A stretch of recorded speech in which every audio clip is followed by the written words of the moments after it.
everybody, and welcome to SciFi Vision Presents Harbor Haunts for May 14th. We have 2 episodes tonight of Widow's Bay to talk about, 3 and 4, since we didn't get the last one last week, but after this will be 1 a week. But please make sure you like the video, subscribe to SciFi Vision, hype the video if you can. We always appreciate it. And make sure you join our Discord if you haven't. I put the link in the chat. You can get a copy of our schedule for all of our lives and watch parties, as well as go to the watch parties. Like we had a watch party for Widow's Bay right before this, which was a lot of fun. So yeah, make sure you guys join that if you haven't. Also, just an announcement. I'm not telling who it is yet, but we have a special from guest we're going to be having next week. It's not going to be live, it's going to be recorded, but we'll be calling out for questions after the episode airs, so people have seen it and can ask. And we might have some more announcements soon coming, so just everybody make sure you stay tuned. And of course, we still have Liz Saunders, who plays Donna on From, coming live on June 3rd at 7 Eastern, I believe. So yeah, hello everybody. I see Kimberly and Kaiser in the chat. Hi, guys. So, hello to you two. Hello. Hello, everybody. Hey, Kimberly, Kaiser. Hello. I think we all liked these episodes. Oh, yeah. We did. So what did you think? Tell me a little bit before we go through the episode what you guys thought. So far I've liked every episode so far. I know it's a little bit slower paced, but I really like that it's starting to divulge like the lore behind the island, and it's not like one thing. We're starting to see like it's a couple of different things between the hotel, the hag, the boogeyman, what we saw in this episode 4 with the antler queen. So there's been a lot of stuff going on, definitely very witchy. And I'm really liking this and wanting to kind of keep like sleuthing. I don't think they're as good as From though, but I've been analyzing all this stuff. I know Scarlet, you're really excited about these last episodes too, because I've been seeing it in the Discord. Yeah. Antler Queen. As soon as we saw it, I thought of you guys. I was like, and then you put it in. I was like, Antler Queen. Absolutely. Scarlet's gonna like this episode. So, what did you think, Scarlet? Then it's that perfect scratch between dark comedy and folk horror that this hits me just right. Yes. I love the comedy. I do. I think it's hilarious. It's hilarious.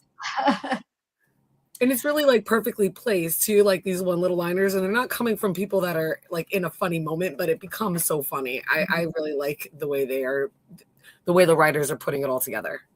Yeah. And I kind of like how we're doing it tonight, because I feel like both of these episodes complement each other.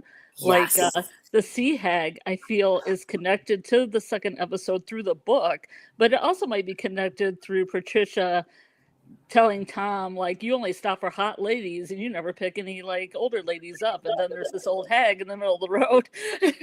Yeah, and then he winds up picking her up at the end of this episode. I saw that connection too. I thought that exactly. I'm like, they're all connected, but I feel like there's a couple of different things going on, and they're connected because of the island, not because of themselves. I think different things have come to the island, and they kind of just do their thing, harmoniously together, doing their own little separate haunting, torturing, chilling lore things. Yeah. They also take place during the same night too, which for whatever reason, when I watched it the first time, I didn't realize that. Like, I mean, I realized it because I saw it said 4 days earlier, but I didn't connect that, like, at the end, whenever he was, whenever the sheriff was like going to help her out, that's what it was about. For whatever reason, I didn't connect that. But so you get to see both sides of it. I like that. I know too, we talked about a lot, like how the show kind of straddles. Is it really happening? Isn't really not happening? It's hard to tell. I feel like it's now gone over to that I believe something is going on crazy. I don't think it's all in their heads now, where before it was kind of like, it could go either way. A bunch of people have open mouths just going into the ocean. Yeah. Well, there's still, I want to say there's still a point of that though, because I mean, they're trying to say like, it was the, the punch. They were drugged. Yeah. Right. But she didn't because know what was going on. The sheriff's still looking for the old hag, because he has a little list of like old lady, kind of damp or whatever. I know that was awful. Somewhat damp. But I think if it had all been in their head, I don't know. I think that Patricia wouldn't have, like, she obviously something was going on with her that she saw a different book or whatever. So I don't know. I feel like at this point they've more gone over towards you're supposed to believe it. But you know, who knows where it's going next. Yeah. I agree. I think that's definitely real, but the way that they're perceiving what it is, because whatever entity is around them at that time kind of blinds them, almost gives them like a glamour. It's almost, it's very witchy, right? Almost has them hypnotically under a spell, or almost like just puts them in a way where they're not seeing what's really going on. But it's definitely physical. They just don't perceive it until they kind of snap out of it.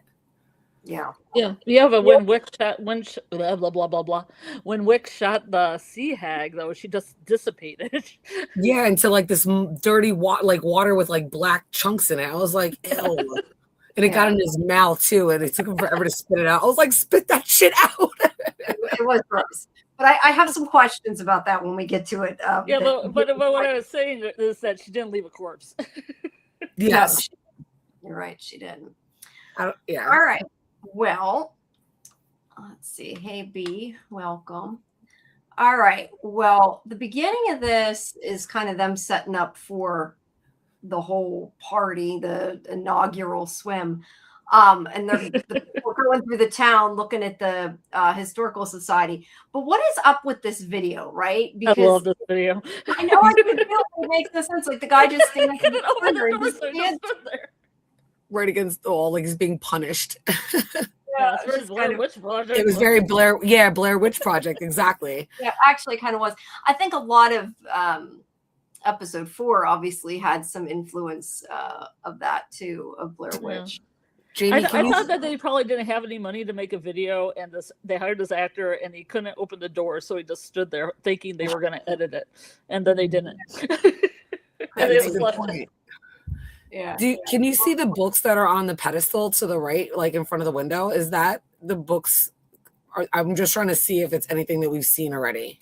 I guess you can't really tell from this shot. I gotta see if I can get a good shot of it to see. So I was wondering if that was the grimoire. I know we haven't gotten to that yet, but I was wondering if it was there. As I can tell, you can't read what's on it. Although I did get a lot of book pictures in this episode because I know you guys like to look. So when they show her paddy wagon or whatever, I did get quite a bit of paddy wagon and pull it apart.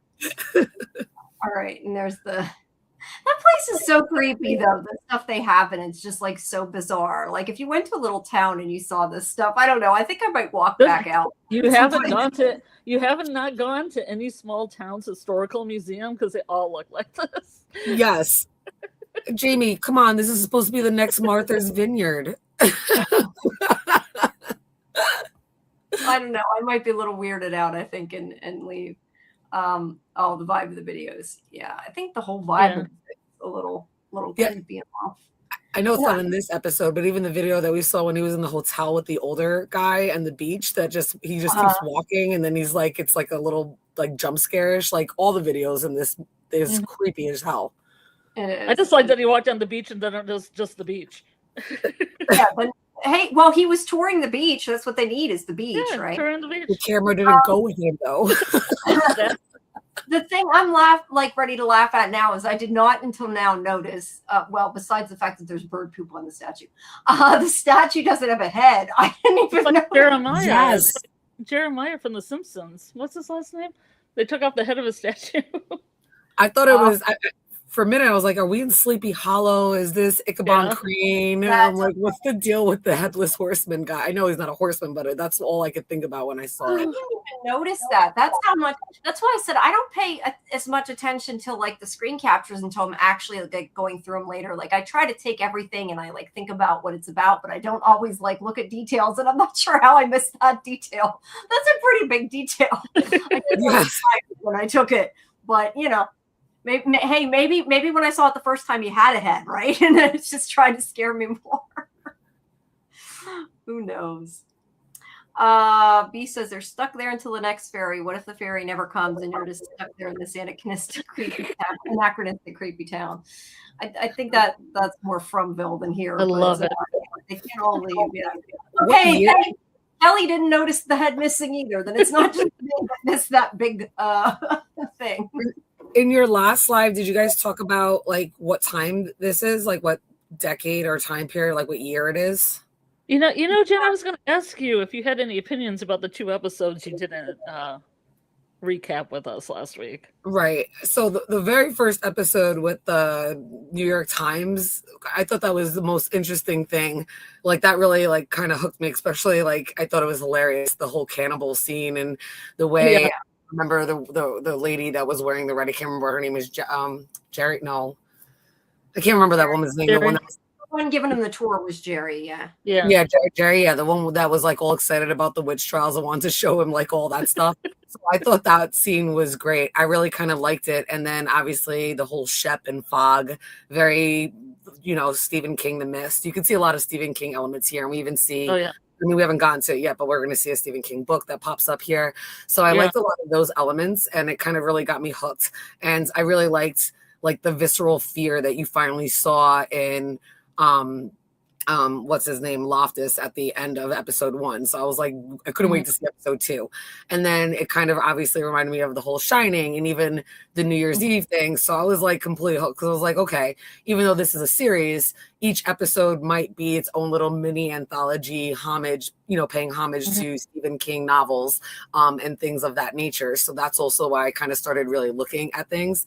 And like in this episode, before I knew where it was going, especially because of like the way Patricia was, or is, I thought it was going to be more of a Carrie, which is, a Stephen King novel. It didn't wind up being that, but I was going that that was my original thought, like, 15 minutes in, I was like, oh, this is going to be like Carrie. She's going to get them all to have a party, like keep them in the house. It's going to burn down with like some witch. I'm like, gonna burn it down to the ground, and like the end of the episode is gonna be like the bitchy person that won't like let it go with a friend. The mean girls. I was like, her hand's like gonna come out and like try to grab Carrie or something like that. Or Patricia. She's at a party and I was like, her friend spills wine on her, so she just starts burning the place down. Yeah, like exactly. That's exactly what I thought. I was like, oh. She's gonna go in there. I'm like, it's setting up. They're just gonna keep dumping more shit on her for each party. She's gonna get like, more and more like soaked with shit, and she's gonna burn it to the ground. It didn't go that way, but that's what I was thinking. So I like it a lot. I think not doing like an adaptive Stephen King. I really like all the elements of Stephen King that I see being brought in, or just a lot of our favorite horror lore things that we always kind of think about. It's kind of related to ancient texts and stories, and we still really don't know, and it brings that question in, and I kind of really like that lore, and I love Wiccan and witches and stuff, so I'm excited about this season. I really am. I hope it really gets renewed and it keeps going, and I hope they keep doing a good job of writing in the dark humor with the horror, and I'm really liking it. Especially the one that's always smoking, the one that was, supposed to be like the supportive one. I forget what her name is. Oh, Rosemary? Rosemary. Yeah. I love Rosemary. Yeah. Stephen King even has a story called The Boogeyman, where somebody draws the boogeyman to him. And I thought that was kind of like Patricia's role here. But it got a little Lovecraft towards the end, which I enjoyed. Yes. A little Yellow Jackets, a little Lovecraft. A little Wicker. Did you ever see the movie Wicker Man? Oh, yeah. It's my favorite movie. Yeah, so as soon as I saw this, I was like, oh my God, it's Wicker Man. Not the one with Nicolas Cage in it, the one from the 70s. I'm going to make that clear. Okay. The musical. I told you that before. Christopher Lee. That one. Oh, I watch it every May Day because it takes place on May Day, and I do a little, my own little private ritual. May Day, watch it. Yeah. And May Day is like a common festival among a lot of the like Central American and Latin American countries and stuff. So it's huge. Like May 1st is huge. May Day, May 1st, it's huge. Yeah. Even like in Asia and the European, because I do a lot of culture in my classroom. May Day is huge. And the kid, they don't really talk about it when you're seeing like videos on YouTube and you're teaching the culture. But if you actually like do deep dives on it, you find out way more lore and crazy like sacrificial blood ritual, like all this crazy stuff. I don't don't teach that to my students, but I love that. Like, that's like right up my alley. I'm like a little Indiana Jones, like trying to, in my mind, like deep dive through all this stuff and imagine it. See, I went to Catholic school. We redid the maypole every year, and oh yeah. I know exactly what you're talking about. I'm like, ooh, so and I know you know so much about this, Scarlet. You're definitely a better expert than I am. So I love that you get a really good Greco-Roman mythological education in a Catholic school. Your classical education, as they call it. Well, thank God they didn't get some blinders on you and you're able to see the world with all that knowledge, because they definitely try to saddle you with blinders and ride you. Yeah, the nuns never liked me because I would ask questions like, well, if humans have souls, don't animals and plants and everything else have souls? And they'd be like, please sit down. I got in trouble. I went to Catholic, and I went to public school, but I did Sunday school, communion, confirmation. I'm no longer a Catholic, but I can't tell you how many times I got kicked out. In first grade, I was like, how come it doesn't say shit, damn, or fuck in the Bible? Well, they're curse words. I got kicked out of class. There was a couple of things that I would question about the Bible. I was like, oh, if it says you're not, like the first commandment says you're not supposed to have idols of anything, the heavens or the earth, why is this church filled of all this like gold shit? I'm like, this isn't, you're like, I used to get kicked out all the time. And I finally left at, the age of like 19, but that's a whole nother story, because I cursed out my priest and showed him stuff in the Bible. I'm like, you're a liar. And my mom stopped talking to me for a while, but that's another time. Well, get this. I went to Catholic school, but my mom was Lutheran and my dad was Methodist. So that was what that equaled, I guess. Right. It's hard being a non-Catholic in the Catholic school as well, because you're segregated from the other people for everything. You don't do certain activities and things. It's kind of weird. And let me tell you, those kids are mean. They're worse than in public school. They're vicious. Mm-hmm. And they're not for nothing. You could find like worse things in like those Catholic private schools than in the public schools. Worse drugs, worse fights, worse stories. I was like, damn, you're supposed to be private and better. They really usually are not. But I was usually like Patricia. I kept to myself and I, read books and, behind the gym. As long as you weren't reading those kind of books and chanting and casting spells. Well, that came later. Okay. Let me find out you had a little craft under the bleachers. You're like, 3 friends in you are like chanting and making spells. I love the craft. I'm a 90s I wish I could have found 3 friends. Wow. Well, Catholic school's hard on me, man. I want to get into it. It was hard. I bet. I'm sorry. I'm so sorry you experienced that, but I know you're a way better and stronger person because of it, and fuck them. Well, I got a good education. I used it to my advantage. All sorts of stuff. Nice. I was going to say, I do like, though, the look of it, whether it's partially because it's a small town. What we had talked about, you were asking, Jen, what we had talked about a lot was also how, like, I know Scarlet said it and Karen said it too before, how like a small island like that doesn't necessarily get as much stuff there, like newer stuff. Right. So harder to transfer stuff from. But I still feel like they would have some, which makes me think that the look is more, I don't know, intentional. And I don't know, to me it gives it like a more of a quirky thing going on because of the fact that it's now, but it seems off. I think it just adds to what makes it feel off. I think showrunners are trying to find workarounds against having to have phones and phone graphics in every scene. Yeah, well, there's like the computers look dated, right? I haven't seen a cell phone, right? They're always answering for us. Well, they have cell phones, they just don't have any service. Right, that's right. They have cell phones, don't have any service. And they look like they're flip. It just looks. I'm like, are we in the now times, or are they just like you said, dated? Because like I know islands, it's hard to always bring in things or build an antenna tower, which is probably why they don't have reception. But I'm like this. I feel like this. It has to be now, but it feels like it was 20 years ago. It still has let me tell you, Jen and Jamie.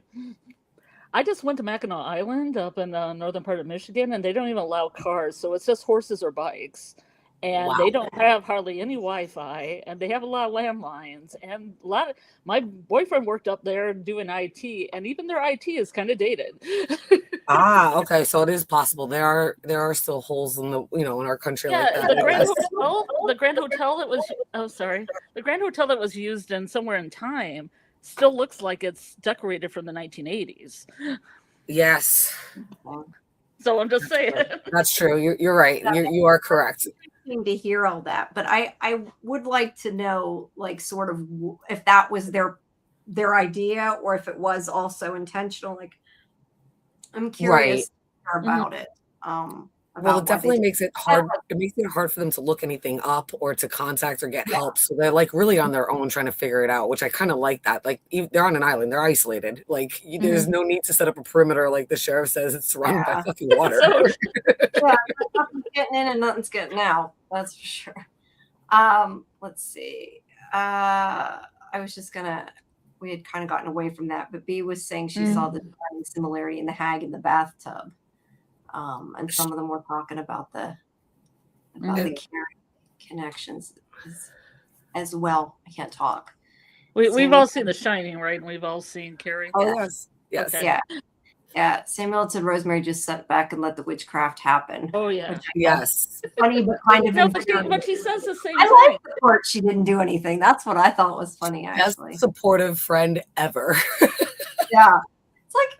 You had qualms, but she did nothing. She just she's like, you told me to be supportive. I was being supportive. I was like, I love her. Yeah, she just stands around and smokes. No, she's great. She's great.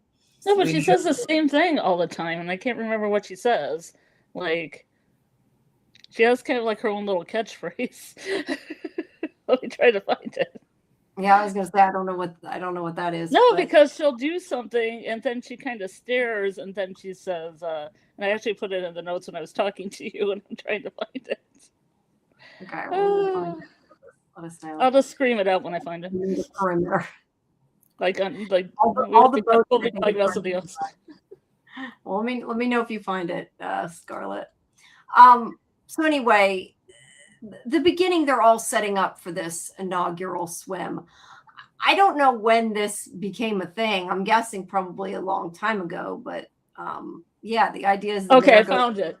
Okay, you found it. What is it? It says over and over again, at least probably 3 times. Can't do anything right today.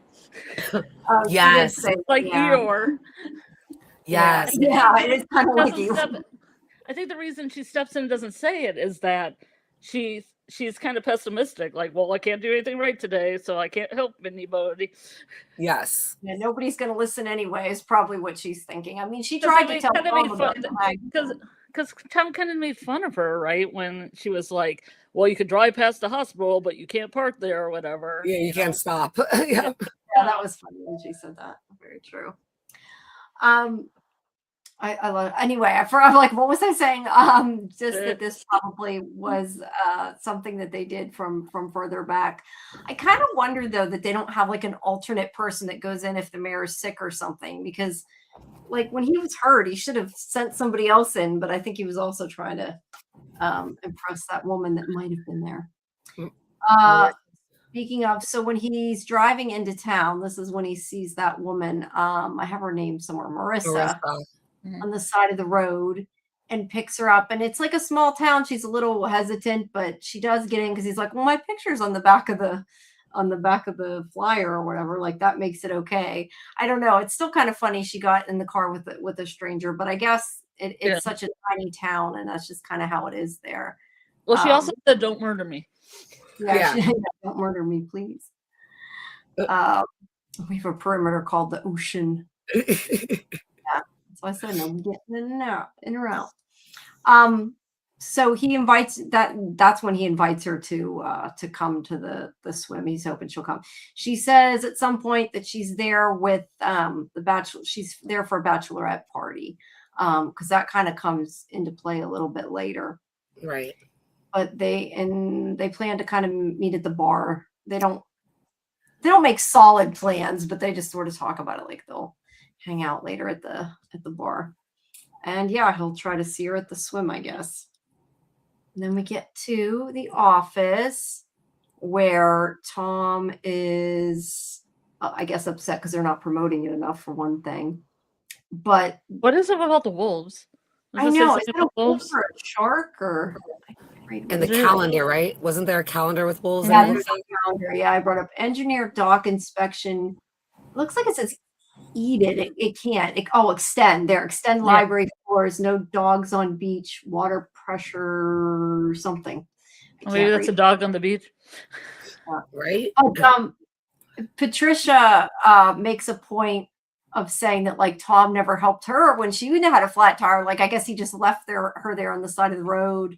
Right. And that Ruth walks to work. He never does anything. So it's like, oh, well, this lady you like, that you're attracted to comes along and now you're polite. Yeah. But I mean, that's kind of who he is, right? Right. The doorbell, right? The doorbell, ding dong, ditch, coward. Yeah. Yeah. But right. He only helps out, I guess, when it benefits him too, even though he's the mayor and maybe should be a little bit more helpful and take poor Ruth to work. Right. Right.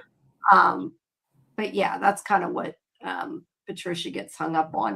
And I think, was it you, Scarlet, who had said something about, I can't remember the wording now, about how she's kind of talking about him not helping women and being old. He basically asked her how old was she, and he said age appropriate, and she's like, "Why did you say age appropriate?" Then she's like, "Why don't you give Ruth a ride to work?" And she's like, "I'm okay. It's the mornings that hurt." Right. And he still doesn't say, "Well, I'll come get you in the morning." Yeah, he doesn't. Now he kind of brushes it off so she won't ask, right? But there is a lot about kind of misogyny and women and ageism and stuff throughout a lot of this.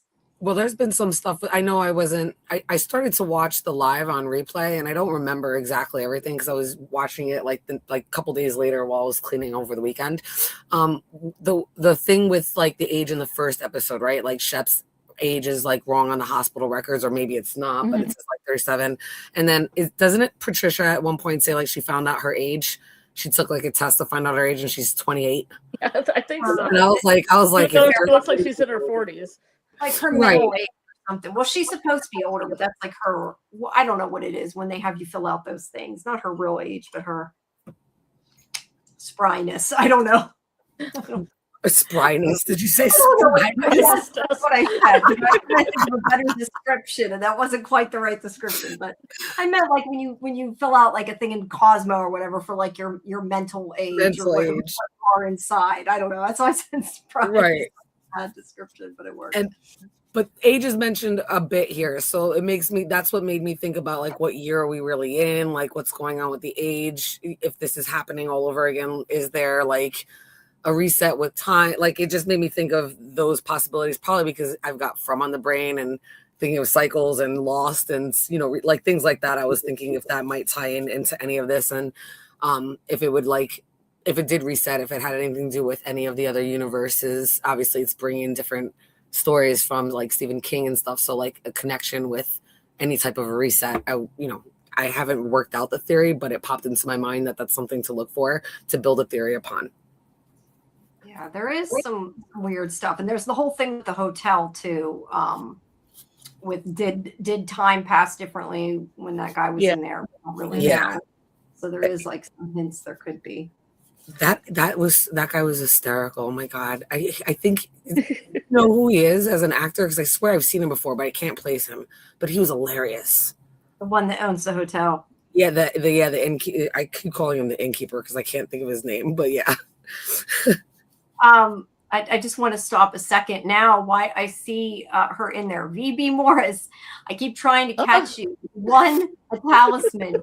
You need to message either me or Dieter in Discord with your address so we can get it to you. You need it for your own protection, for your own physical protection. Yeah, otherwise, we're going to have to spin again because we can't call. We've been trying to contact you and don't know how. So yeah, we can't find you in Discord. You won. Congratulations. You're a winner. Get a hold of us. Get a hold of Jamie, Dieter. Yes, ASAP. one of us. So if you're not in Discord, join right now. Yeah, because I know they're Susie. Send them out. Hey, Susie. Do you know the guy's first name, Jen? Because that's what we got in the cast list. Innkeeper. Oh, hold on. Wasn't it like? Hold on. I'll tell you right now. Let me put it in. Hold on. I was gonna say I don't know. There's a lot of good character actors, like Dale Dickey's been in like everything.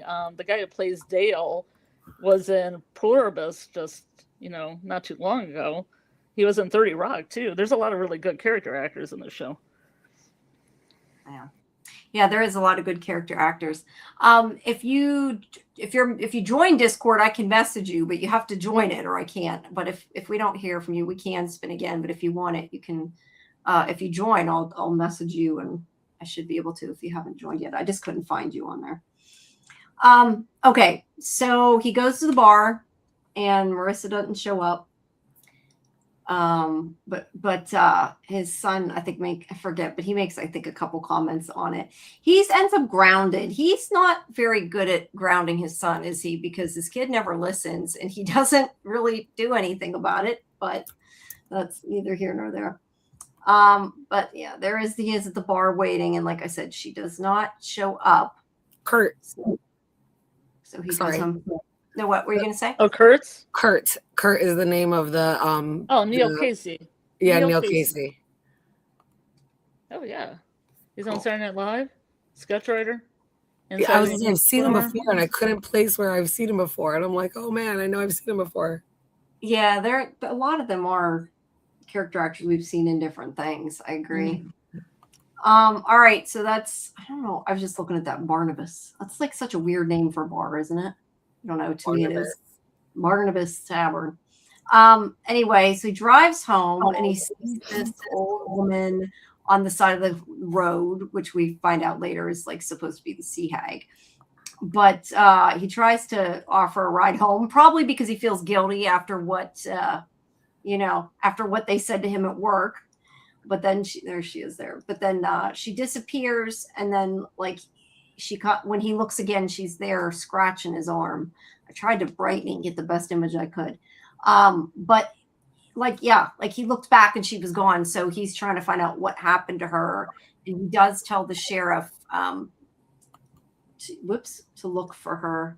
There she is there in the mirror. And this is what you're talking about earlier, right? It's an old woman, possibly damp, faster than old woman.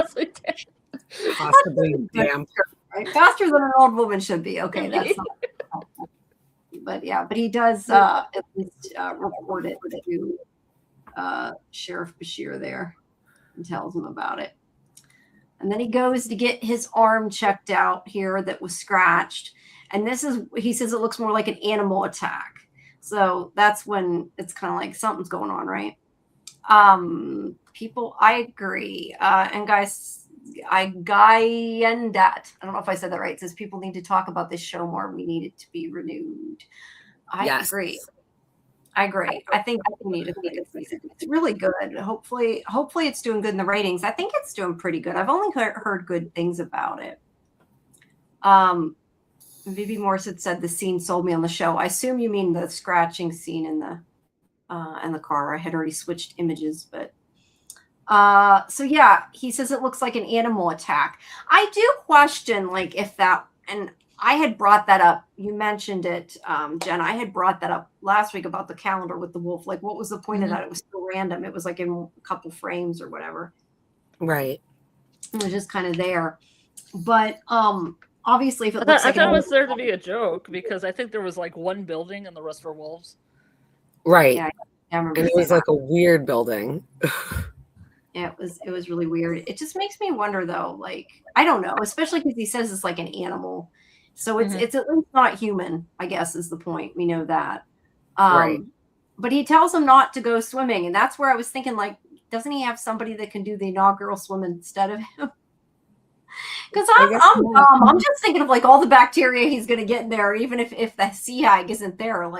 Don't take that into the water, even in the salt water. That doesn't seem well, he ran uncontested. No one probably wants the job, so I probably is not going to be able to find anybody to do it. Okay, that's a good point I had not thought of. But either way, he tells him not to go in. But since he wants to impress that girl who may or may not be watching, he does end up going in.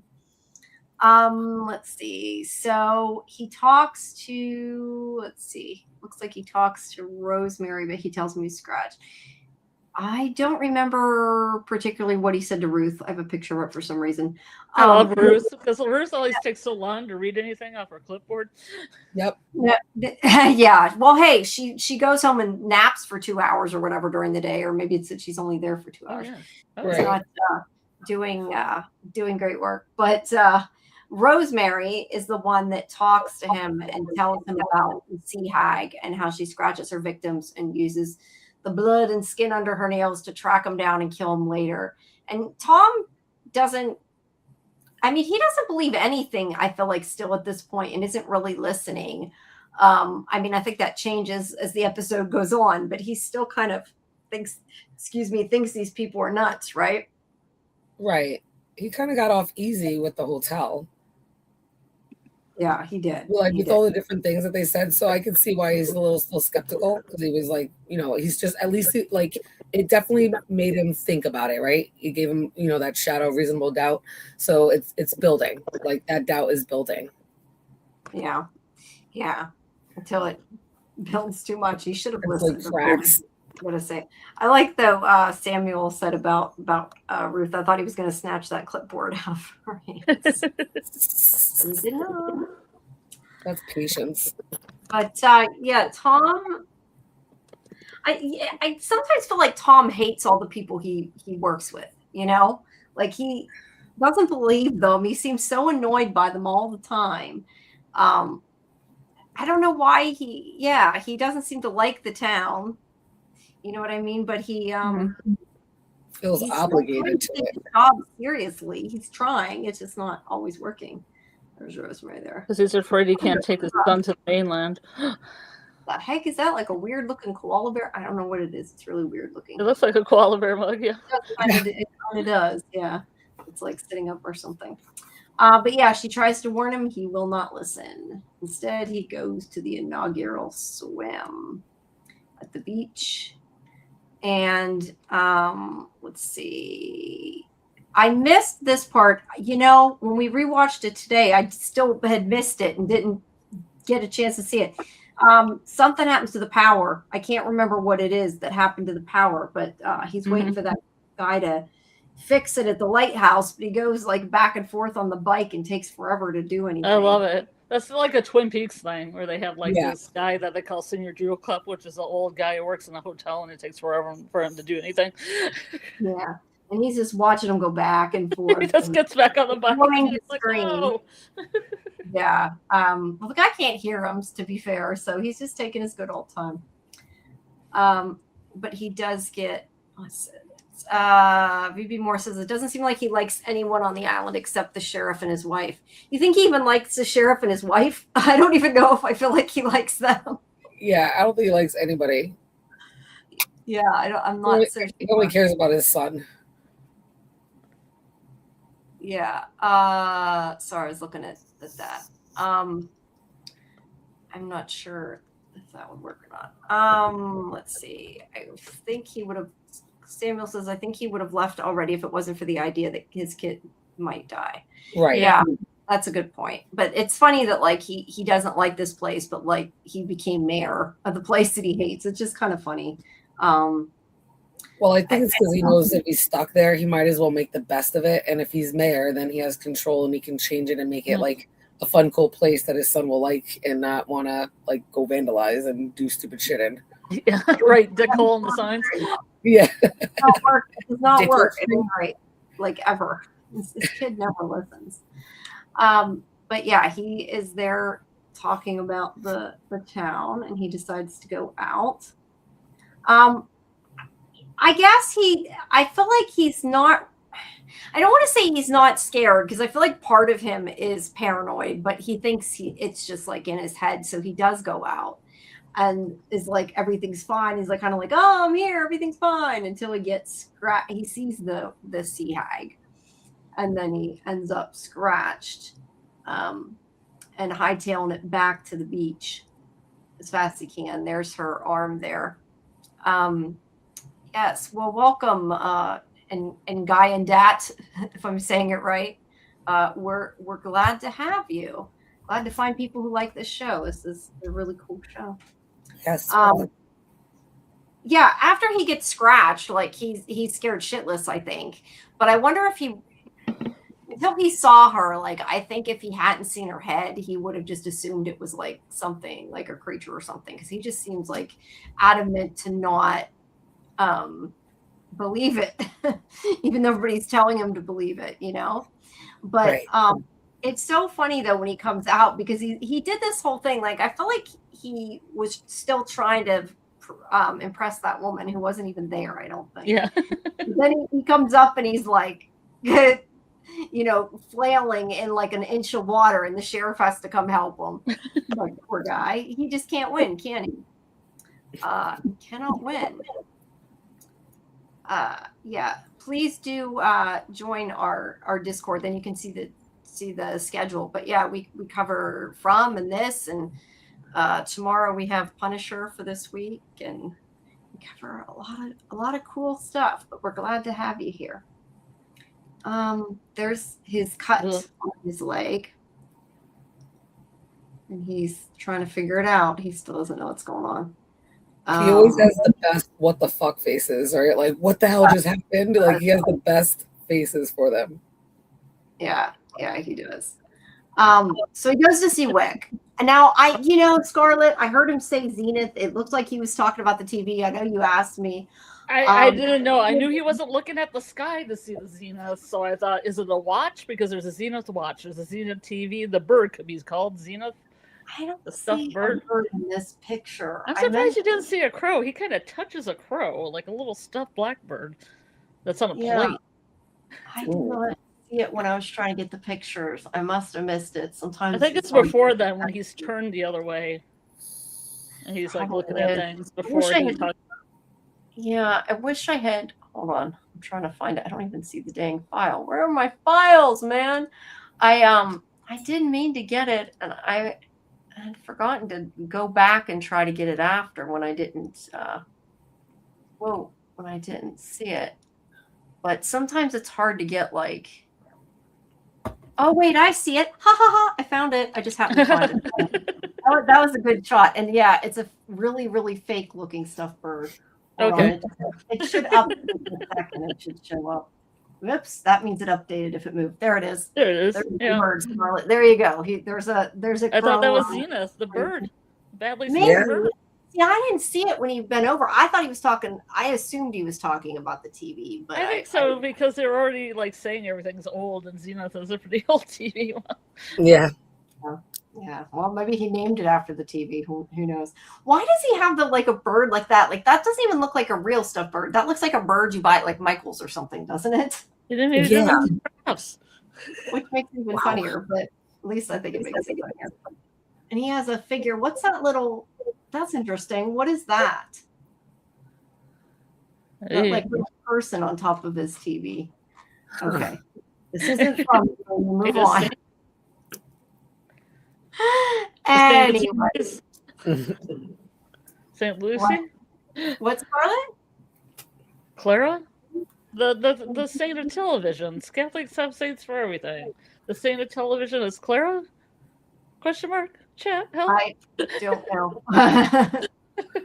There is one for the television, because when she was lying in bed and she was sick, she saw a projection of the Pope on the wall. So she is the patron saint of film and TV and projection art. Wow. Yeah, I don't know. I'm not kidding. Every year we had a whole box of saints and we pick one and do an essay on it. And there's lots of saints. Whole lot. That's interesting. Hi, West to Westeros. So he visits Wick and is asking him about the hag and saying that he got scratched, and he's telling him it might track him down because it scratched him now. And he asks him about it. And did you have the lyrics of the song, Scarlet? Oh, I know you do. Why don't you read the lyrics? Let's say fell to the insect trag. He went to shore and met the hag. With one gaspy throat they will be. She fouled him on land and sea. For if you let her pierce your skin, betwixt her thighs you'll find no sin. And then I like that. And then he's like, I don't get it. How does that mean you die? He's like, oh, She sits on your face. She says on your face. He sits on your face. And when he said that though, I automatically thought about because I was thinking of Lost Girl and a succubus, but a succubus I think sits on your chest and suffocates you, not on your face. Mhm. So I guess that's the difference. This is a special kind.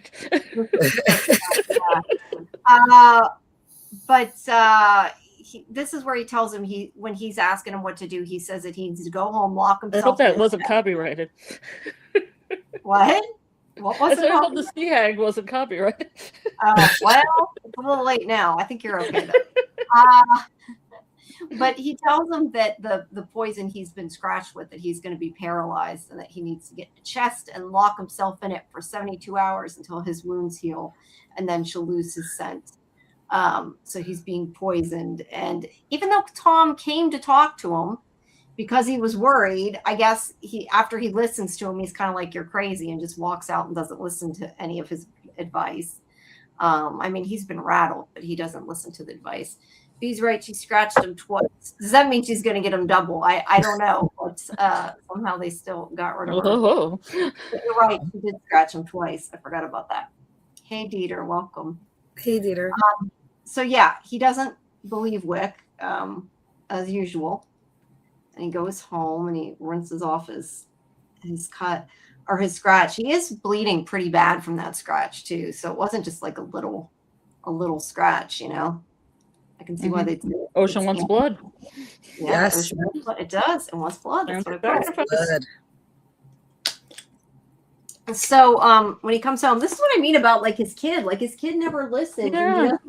And it's like I just laugh because he's not doing very well with his parenting, that's for sure. But his kid's grounded and he ends up letting him go to his friend's house, I think kind of just so he won't say anything about him going out on the date. He has this like dated Beastie Boys album on his wall too. I was trying to figure out the time period for all these like the music. Oh wow. Oh yeah. Right. Whoops, I'm trying to get my mouse to work. I can't get it to work. Wow, what is it going up? Hold on, I'm clicking on the wrong thing. That's why it isn't working. Thank you. She's so excited. She can't hold herself back. Okay. No, I was trying to click. I'm like, but it's not working. I needed to click it in StreamYard. Thank you so much, Westeros. I really, really appreciate that. But yeah, guys, yeah, do what it says. Please like the video. It's always appreciated, and subscribe to the channel. And if you get a membership, like we have a few, I see we have a few members right now that are in the chat. If you get a membership, if you have a survivor level, I post some of the interviews a bit early, and we have some more From stuff coming. But thank you so much, Westeros. Seriously, I really do appreciate that. So thank you. That really helps. Now I lost track of what I was saying. So what were you saying about the albums on the wall? The Beastie Boys album on the wall. Mm-hmm. Yeah, I'm seeing if I can. The airplane. Airplane. Whoa. Whoops. Clicked out of it. Sorry. I was trying to see if I License to Ill. Oh, okay. I was going to say I can't. I think it's from like 1990 or 1989. I was trying to look at these other posters and stuff. They've got CDs. Yeah. Well, they said they have cell phones and Wi-Fi too, so we know it's like it is now. Think so. What? What'd you say? You don't think so? I don't think so, because the one time when the guy came, he was like, "We don't have Wi-Fi. You can use the landline." Okay, you're right. They don't have Wi-Fi, but they, I guess I should say, they talk about Wi-Fi. So you know what Wi-Fi is. Wi-Fi. That was more what I meant. If they know what Wi-Fi is, then it has to be now, right? Kaiser says Beastie Boys is 1985. So, wow. Yeah, well, maybe he just likes old music or likes his father. Maybe he wants to fight for his right to party. Seriously. Yeah, he's trying. He's really trying. Right? Let's see. Where's it at? Thank you, Westeros. He wants to join the live, I guess. We don't usually do call-ins. Do you guys want to let him talk for a couple minutes and let him join us? Or? Okay. Yeah. Hold on. I gotta find the link to it. Hold on.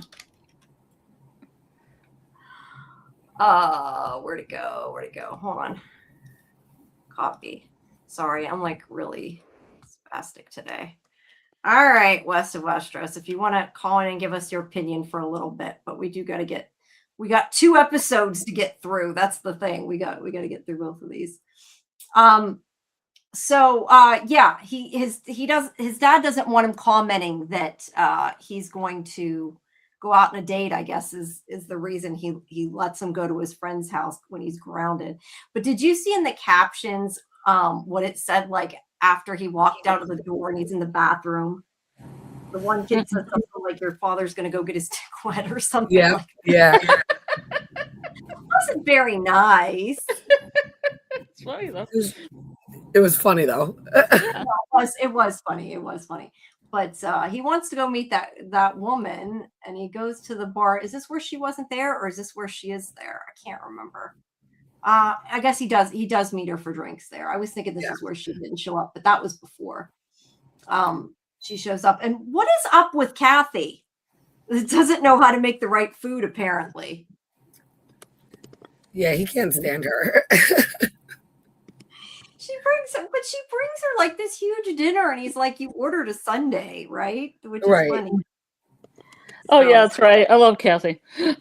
She's something. Yeah. She's definitely something. She's definitely something. Well, we don't really know a lot about her other than she stood in the dark in the last episode and stared, and like I think you were supposed to think it was something else. Did you catch that, Jen? Yes, that she was creepy as hell. Well, she also poured water in his glass when he had alcohol in it, and he was like, "That's not water."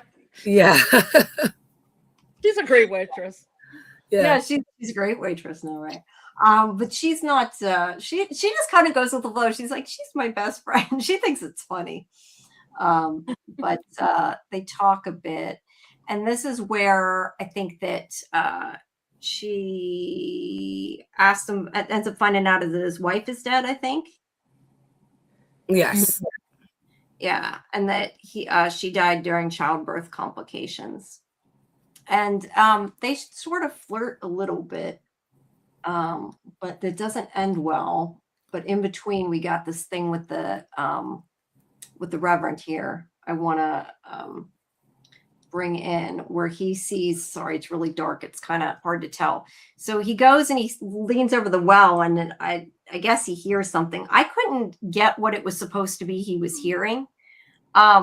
Did you guys did you understand exactly what that was about? Because I was a little confused by that. What, the priest? Yeah. Saying there's evil things in this woods. Well, when he leans over the well, like before he gets like kind of like put into that trance where he says that this is before the kids scene. So remember when he's like running out and he's like looking around and he gets this well and he like leans over and there's like almost like a whisper. You can't really make out what's said. Oh God. Yeah. Something from the ether. I know it's they had captions with it. At least I didn't notice anything. I don't even really remember this because it was so dark. I watched it on my iPad. I thought I was just stumbling around in the darkness. But now it's kind of spooky. Yeah. Made me think there was like bones down there or something. Definitely something weird and creepy. Kind of gave me like It vibes. I know it's not a sewer, but still. I was expecting him to get dragged down. Yeah, nothing happened yet. I should say yet. Yeah. Nothing happened, right? But he's, meanwhile, Tom's having his date. She's like really forward. So what did you guys think about her? That she's flirting with him so much. Did you think that she was maybe the hag? Because I know Karen was, and we kind of talked about, some people were confused, was she or wasn't she? I took it that she wasn't, but I think they obviously wanted you to think that she might be, right? Yeah, I thought the show wanted you to think that, but it was too obvious, so you knew there was going to be a twist. Mm-hmm. Well, you know what? The first time I watched it, I never saw the taxi scene. So I thought it was more ambiguous than what it was. And then the second time I was like, oh, yeah, she's actually outside with a taxi. Mm-hmm. I thought it was just her voice, first. Yeah. No, she is, but she really likes him. But I think she's like, here I get she just wants to sleep with him because she invites himself over his house, even though Right. which I don't know, it's a little weird though to me because he tells her, "Oh, my wife died." He seems uncomfortable after a certain point, and then she invites herself over to have sex, and then he kind of says no, and he's like, "Well, you can come for drinks with me." She doesn't even go with him; she just wants to go to his house. And then after he said no, she still comes over later. Your device is telling me not connected west of Westeros. I don't think I can yeah, I can't let you in unless you click in all the way. I don't think he shared his camera or something. I don't know. It's like blocked. I'm assuming he can hear me. Try disconnecting and reconnecting because it's still saying device isn't connected. Hopefully he'll figure it out. But yeah, I just thought it was weird because even here, like he blows her off and she leaves and then she comes back to his house later. Like, is she really desperate? Is that why? Yeah, I guess so. But I definitely I thought, it made it seem like she was the hag because she was definitely trying to get to him. Yeah, I agree. Yeah, I don't know. Just to me, it was a little weird, and I guess it was just so you wondered, Yeah, but you know what? You're at a bachelor party of all your friends on an island when your friends is getting married. You may want a little something with the mayor. Little memories. True. That is true, which is what it wound up being at the end, which was so believable. But the show had you going. Yeah. I'm sorry. I know I keep stopping. I'm trying to figure out why he can't get in. Does it say the same thing to you guys? Not connected? No. Well, it says in the. Oh, I thought the chat says it, but you typed it in the chat. No. In StreamYard, it still says device not connected. It's saying that he's not sharing his mic or his camera, so I can't let him in unless he shares his mic or camera. I'm not sure what's going on. I don't know how to let you in. Yeah, I don't know. All I could say is try to if you can type what device you're using, maybe you can figure out if it's compatible or not. Because I have things that are compatible and things that aren't. Before, when that one night he was in here and he came in video. So that's all I can say is maybe try a different browser. Maybe it doesn't like it. I don't know. I just feel bad because it's not letting him in, and I'm like trying to talk, and I don't want to. I'm trying to. Yeah, he's not in the chat. That's because he's trying to get in StreamYard and it's not working. I'm not sure. Well, I finish this one, have a halftime show, invite him in, and make sure it works. Yeah, well, I don't know. Usually it does. It's I don't know. I've had my own problems and grapples with StreamYard, so yeah, it's super glitchy. It doesn't always work right. Yeah, but I don't know. There's nothing for me to click, so I can't click it because it just says not available. So anyway, yeah, I thought that was weird. Was my point of that whole scene. And then when his kid here is talking with his friends, this is where his friend says something like he never left the island. Right. So this is when we know for a fact that he lied to that reporter or whatever. So, I mean, did you guys think I kind of assumed he lied to the reporter. Like that wasn't like super surprising to me. He didn't want him to think it was haunted. He wants to be Martha's Vineyard and not Salem. Right. But it shows why he's so desperate to be the mayor and change things because his son isn't going to ever be able to leave. Right. Yeah, he wants to get Wi-Fi. Yeah. Yeah, he's going to get Wi-Fi. But anyway, we know for sure that he lied was the point. And then the Reverend comes up here, and this is where he says there is evil here, and is freaking out a bit. And then let's see. Then Tom comes in the house, and there is some messages. One's from Patty, which is her complaining he's not at the party, which is what we hear in this next episode when she's on the phone. Her telling him he should be there and he's not. And then I think there's one from Wick, I feel like, too. I can't remember for sure. Yes, if she's in the house or whatever, she's not in the house, she's going to find a way in. Yep. Yeah. Kimberly says, I don't believe that his son has left the island. No, he hasn't. He admitted to his friends again. His wrist is suddenly bleeding again too, which is kind of creepy. But yeah, I think probably because Wick calls, that probably doesn't help him not to be scared. And when she knocks, he's like, "I know what you are." I still wasn't. I mean, I thought that this meant that she was real. Like this scene to me meant that it wasn't her. But for sure, I feel like for sure in the next episode too, whenever the bachelorette party comes in, because she's at a taxi.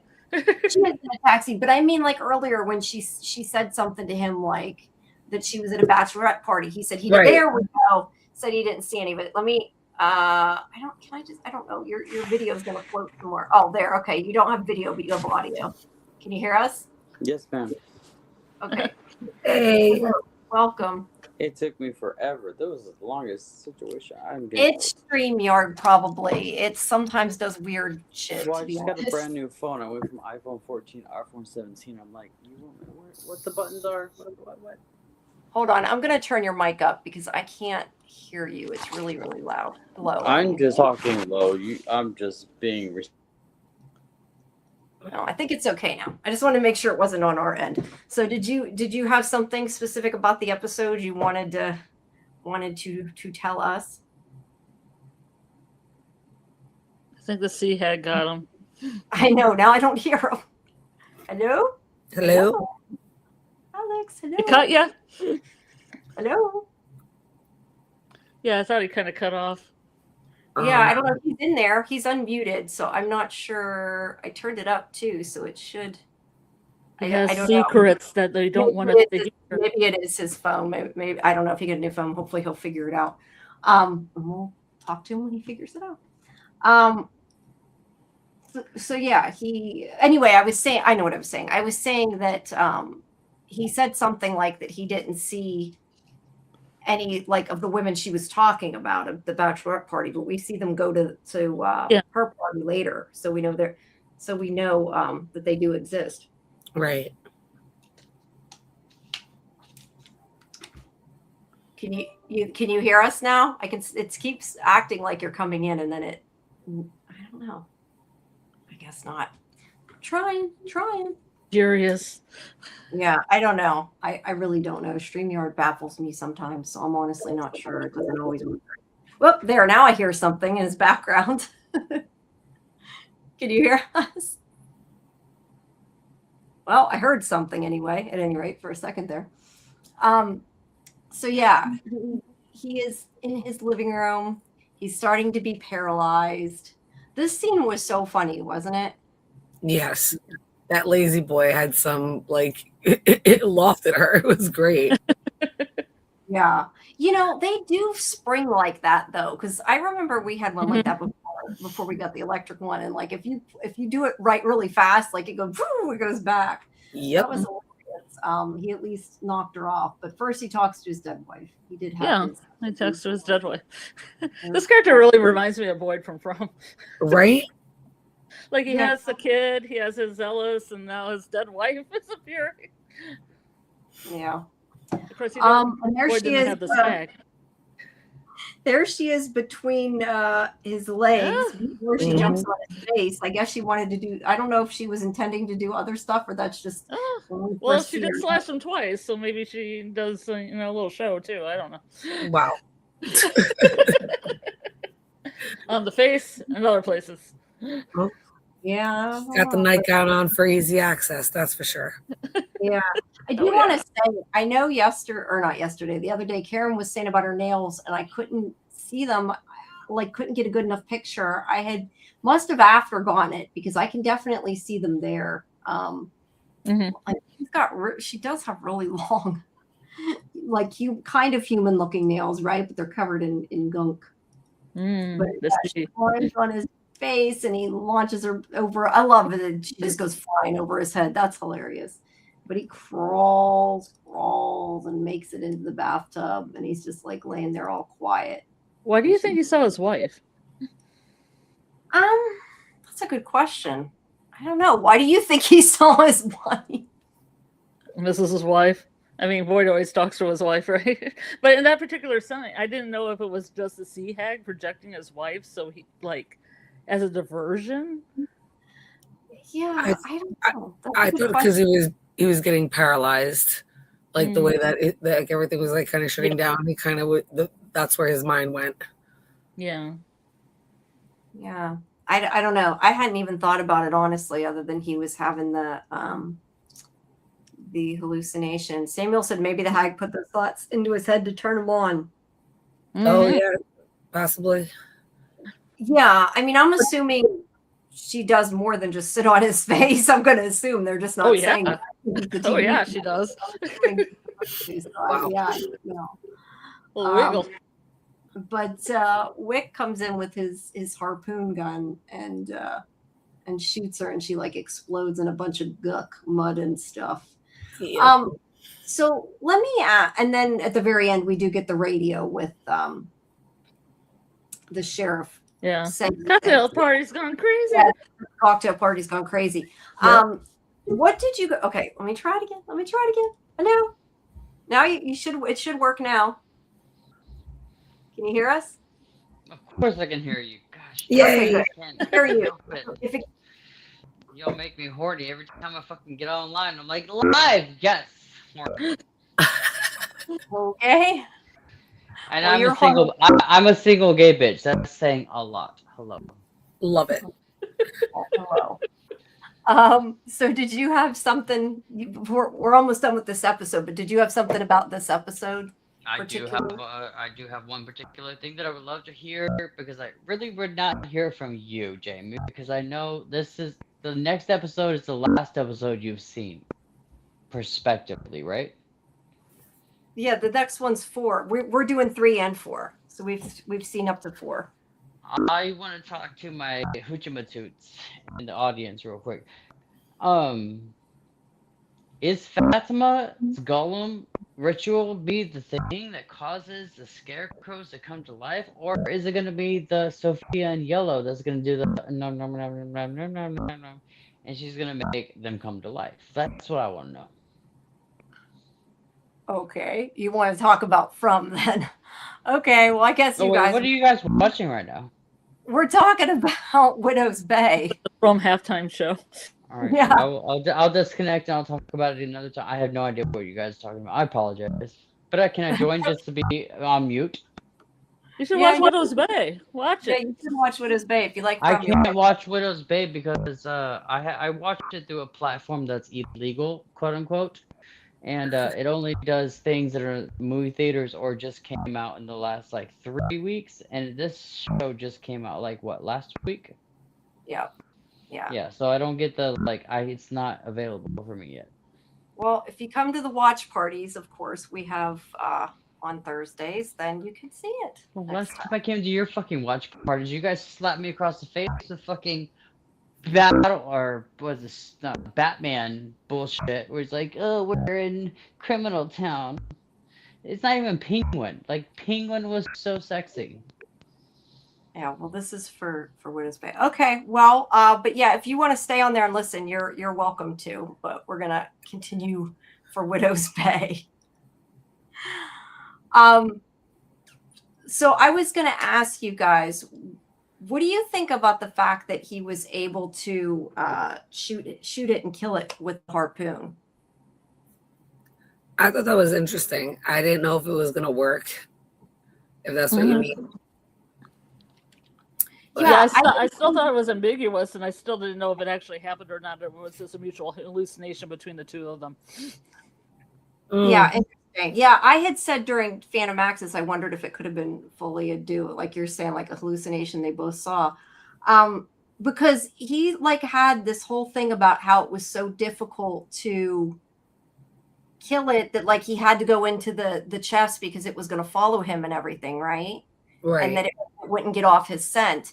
And then suddenly he's able to shoot it. And that was very bizarre. So, yeah, I don't know. I was just really confused by how that happened. I wonder if there was something on the harpoon, like it was dipped in, like Boyd did the bile. I'm just saying, maybe because he knows things, right? Wick definitely has a lot of knowledge.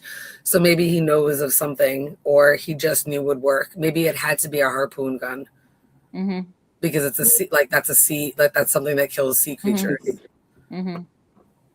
Or shoot her in a certain part of the body. Right. Maybe. Kimberly says, has he had experience with hags in the past? Right. Wick probably. Isn't he a Yeah, sailor? I mean, he seemed to know about it. He seemed to know about it. I'm not sure. I mean, he looks like a longshoreman. Oh, I like what Samuel said. In some media, spirits are weak to hold iron and temporarily dissipate. Maybe that's what happened. Like fairies. Yeah. I have seen people say things about fairies before, although more so for From than this. But maybe he just doesn't think the mayor is capable of defending himself. I definitely think that he thinks the mayor is not capable of defending himself. He thinks the mayor is a coward. Yes, I would agree with that. And he saved him. I don't know. To me, it was just very bizarre because it was this whole thing of like you have to run away from him and hide for 72 hours, and he just in a crate. In a crate. And then he killed him, and it seemed like a little too easy at that point. So I don't know. It was interesting, but I wasn't sure what it meant. I'm curious what the other people in the chat think. If you have any more thoughts on that of why he was able to kill it after all that. Did he actually kill it? Did he actually kill it? Yeah, maybe he just like temporarily sent it dissipated away. It. Yeah. Right. Temporarily dissipated it into a bunch of slime. Right. All right. I'm going to switch the photo. We will go on to, okay. So this is episode 4 where we have 4 days earlier. I think this is probably Scarlet's favorite episode of the 2. I think it's mine too. I really like this one a lot. Broke the curse. Maybe. I'm not sure. I guess we'll find out maybe soon. I mean, who knows? Maybe it'll come back. Right. I was thinking that it might come back. Might later on. You know what I question is the doctor's comment about the animal attack. He's around the same age as Stephen Root's character. I would have thought he would have known about all the mysteries. Do you think that some of it's just Wick knows a lot? I kind of feel like Wick just knows a lot of that stuff. Or maybe you just bring it to you, like certain characters are touched and they bring it to them. Yeah, I don't know. Maybe. Like Patricia here in this episode, I believe. Yeah, she knows some, that's for sure. But yeah, I don't know. This episode's bizarre, but this is happening concurrently with all that. What we just That's what I liked about us covering both of these episodes. It works really well. Yeah, I think it's cool that they went back like that. I didn't expect that, and like I said, I didn't even realize it at first for whatever reason. Okay, so she has the Stargate conspiracy. I just happened to read that. I could see that there. Yep. What else? Let's see. We also have Mark Greaney. He wrote The Gray Man. Okay, interesting. What's the Gray Man? The Gray Man? Yeah. Hold on, I'll read you the synopsis. It's worth it. Okay, cool.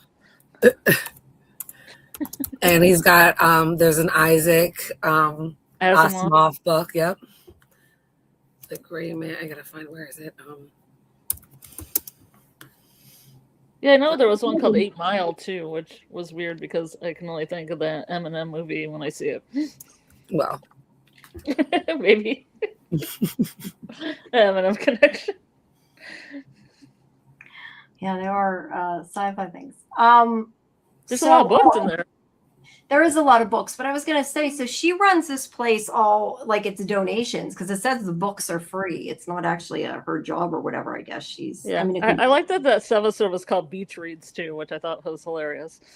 Yeah, it really fits. I thought I got a picture. Okay, I did. There, Patty Wagon. I like that she called it Patty Wagon. That's funny. Free books. So she gets her box of free books and it's got a bunch of garbage in it.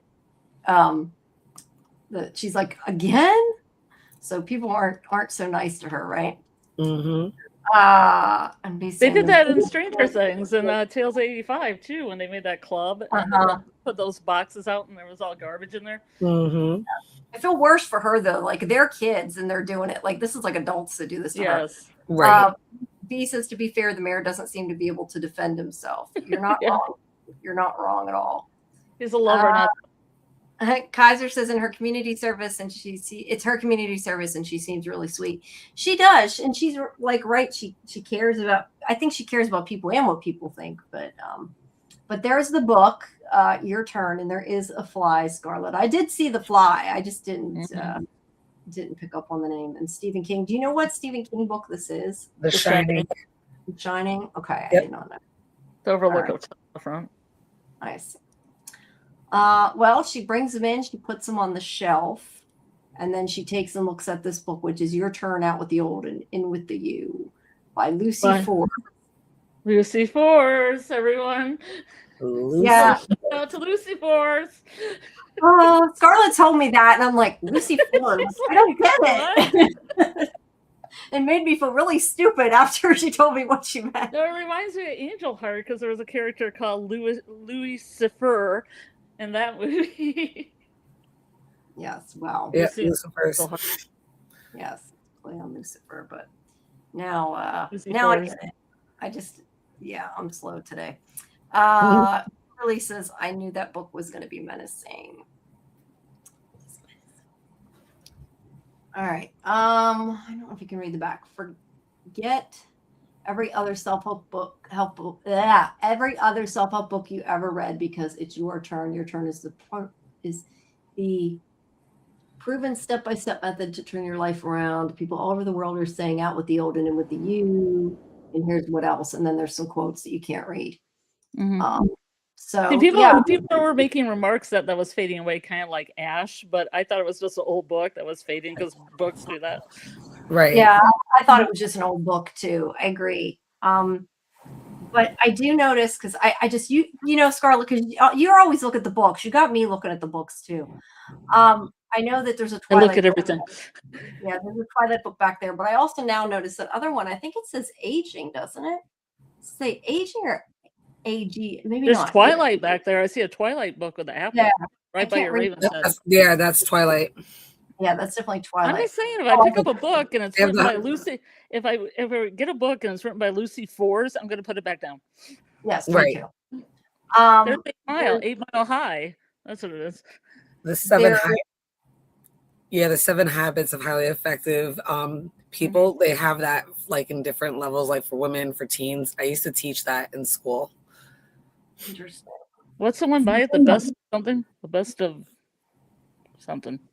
It was the best of times. The best of something. I don't know. I was going to say it's interesting they're real books, though. I thought some of them were going to be fake books, but they all seem to be real.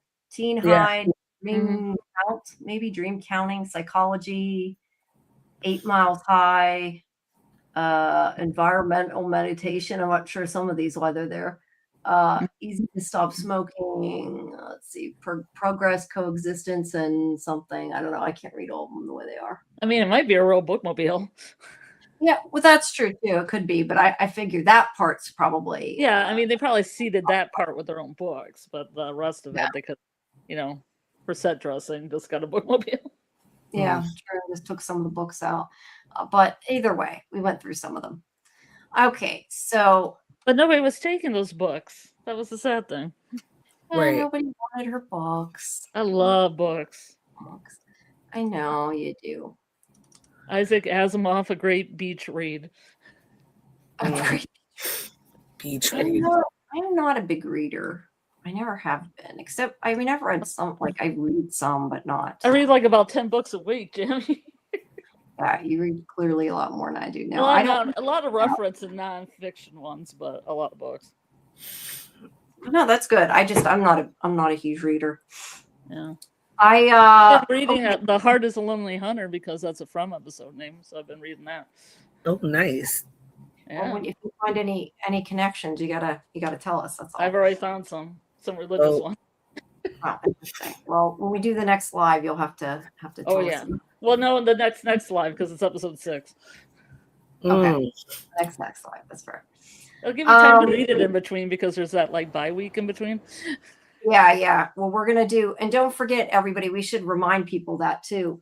At some point during the week that From's off, we're gonna do a game night for our party for our 1,000,000 views / 2,000 followers, or not followers, subscribers. on YouTube and kind of do some kind of trivia thing about the host. Although Karen's not going to be there, we'll have to talk about her while she's gone. And what would you say? Nothing. I laughed because you said we got to talk about her when she's gone. Yeah, no, I told her I said we're going to have to talk to her. But no, you guys will get to learn some about us, and we'll have a party. We'll do some things and talk, and yeah, it'll be something different, just kind of in between while we're waiting. That will likely be on that Monday, but we haven't 100% discussed it yet. But it'll likely be, I'm guessing then. But so people can look forward to that. And maybe we'll do some trivia and stuff too. It'll be fun, something different while we're waiting, since we got a week off, unfortunately. All right, so Patricia comes to this woman's house, and I guess she was invited, but she didn't actually think she'd come. But at least she brings wine, right? She's polite. But she lets her in, and everybody completely ignores her. I feel so bad for Patricia through all of this, right? Like, yeah, but everybody's drinking white, and she brought red. I know. Yeah, she brought wine though. I mean, she still brought wine. They can drink it I another totally time. hate her. Yeah, well, yeah, I don't know, but I Oh felt my bad. God, why is she here? Yeah, they do not like Patricia. And then this woman who's new, she starts talking to her and like was really nice, and she starts telling her Shelby. She's Shelby. bold. Shelby has balls, man. She's at this party and she's like, "Hey, I just moved here, but can you tell me about all the murders in town that happened when you were in high school? That's cool, right?" Right? It was weird. That it was kind of weird, but it was, for the point of the story. There's a lot of red in this episode too, like the red handkerchief. She wears a red dress later, the red bottle of wine. There's a lot of red in this episode in particular. Yeah, well, there's blood too later. Oh yeah, dead bird. So there's sacrifice, the punch, yes. the punch, yes, the lighting, a good the lighting punch. changed. They are so awful to her. They are too old for that mess. I agree, 100%. I think when you get a certain age, you don't need to act like mean girls from high school, but that apparently goes around a lot. Yeah. Well, but I can see their point too, because they think she's lying and they think she's doing it for attention, and it kind of hurts their memory of their dead friends. Like it kind of makes it trivial. And I can understand their side too. I'm not on their side. I feel like they could ignore her without being mean, though. Like they could tell her, "We don't want you here. This is why," without continue. I don't know. Well, maybe she mentions the boogeyman all the time and it drives them insane. Yes, maybe. But she tells this woman, the point is, she tells her that when she was a teenager in high school, that the boogeyman, which was a serial killer, came to her house, and she got away, supposedly. And she starts telling her all about it, and everything's fine until the other woman comes in and drops wine on her, so she'll quit talking. Mm-hmm. And then when she goes in the bathroom, all excited because she's got a new friend, she comes out and they're talking about her. I don't know. I just think it could have been done in a different way. VB Moore says, "I don't know if she's lying, but in that town, anything is possible." I'm going to put back up Bees. I flashed it and took it back down. It reminds me of something Samantha would be reading on Bewitched because she didn't know how to live with regular humans, kind of a 50s hostess guide. You're right. It kind of is. And that also kind of plays into that, like things seem like they're from an older time too, Yeah. So yeah, what do you guys think? Do you think she's lying? Do you think she's telling the truth? Is she completely making it up? What do you guys think? Is she the boogeyman? Is she the boogeyman? Yeah. What do you guys think? After seeing this episode, she definitely saw something. Something happened with her that night, whether she went to a trance and she is the boogeyman, something. I don't know if it was that or she created that in her mind and made it happen, but something happened to her that night for sure. She just doesn't know how to explain it. It's easier to explain it that way than to say what really it was. I think she probably doesn't understand it. Yeah, something happened at any rate. Yeah, she has some kind of touched supernaturalness about her. Right. That she can actually put her hand in flame and not burn. So yeah, what was it that? Yeah, I wondered about that. That was interesting. I after seeing that, I definitely think that she's got witch blood. Yeah. I hadn't thought about that. Kaiser said And maybe that's how she draws these things to her, because I feel like the sea hag came because she was complaining about Tom not giving rides, and like how she felt bad as an older woman, and that kind of manifested, and this kind of maybe manifested as well. And I think she did manifest the boogeyman. Mm-hmm. So okay, because I have this like fanfic I'm writing that she was bullied in high school, so she conjured up the boogeyman to kill those girls. But that's that's all conjecture. No, that's interesting. I know you had said before about like when she was reading from the book, and I said the timeline didn't match up. But yeah, when she was saying that stuff, that was definitely before Tom saw the old hag. woman. Yeah, the hag. Let's see. B says white wine is for day drinking housewives. Wow. Bill says Patricia's mental break. Finally, the show is getting interesting. Oh, I thought it was interesting. I see why the historian was so happy about dead witches. There's a lot going on. There's a lot going on in this town. We catch them, we burn them. Yeah, we catch them, burn them. Let's see. Yeah, I don't know. But they're very mean to her, and I don't know why the hell she stayed there to take their picture. I would have been like, "Fuck you," and left, even if that. Have you ever been in a situation like that? Because I have, with my ex-boyfriend's family. They made me take pictures of them, and I never was into pictures, and they didn't like me. Oh well, jerks. I don't know. To be honest, I never want to be in pictures, so I'm usually like, so you take the pictures and you don't care. Yeah, like I'm usually like, no, I'll take it. No, yeah, I don't know. I just guess I'm saying like after they were so nasty, I would have told them where to shove it if they asked me to take a picture. I would have been like, no. Mm-hmm. Or better yet, like drop the camera. Oops. But I think it was just a disposable, so it wouldn't break that easy. Too bad it isn't like an expensive camera, Oops. That's what I would have. They don't have any digital cameras, No, they don't. Well, but they have real cameras. I mean, that are, non-digital cameras they could have. Kimberly said that's an interesting theory, Scarlet, and that would make sense. It would be in her house and not harm her because it was going to do her bidding. Mm-hmm. Be interesting. And maybe she made up that story because she was afraid that her conjuring just killed people. Yeah. or trauma, like a Victor kind of trauma where she just forgets it, Yeah. Who knows what she remembers? That's a good point. What I want to know is how the hell a full-grown high school girl fit in a clothes dryer. That I thought of that too, and I thought that you hear about cats getting stuck in a clothes dryer, not usually people. Mm-hmm. That's a good. Now, usually your teenager gets stuck in the clothes dryer. Yeah, wow. She had to be pretty small. Kimberly says she's so insecure and really wants to be liked, part of the group. She doesn't have a strong sense of self. No, but if she did make that up, that's not helping. But who knows? I mean, we don't know if she did. Rosemary's nonchalant for me. Call the police on me if I'm making a witch's brew. That's about later. But she doesn't think anybody listens to her. So I understand Rosemary's vibe. Yeah, I kind of get Rosemary's vibe too. She's just being supportive, as she says, right? Yeah. All right. Qualms. Had qualms. Full grown is not a teenager. No, but I would still think a teenager is pretty big to fit in a dryer. Small teenager.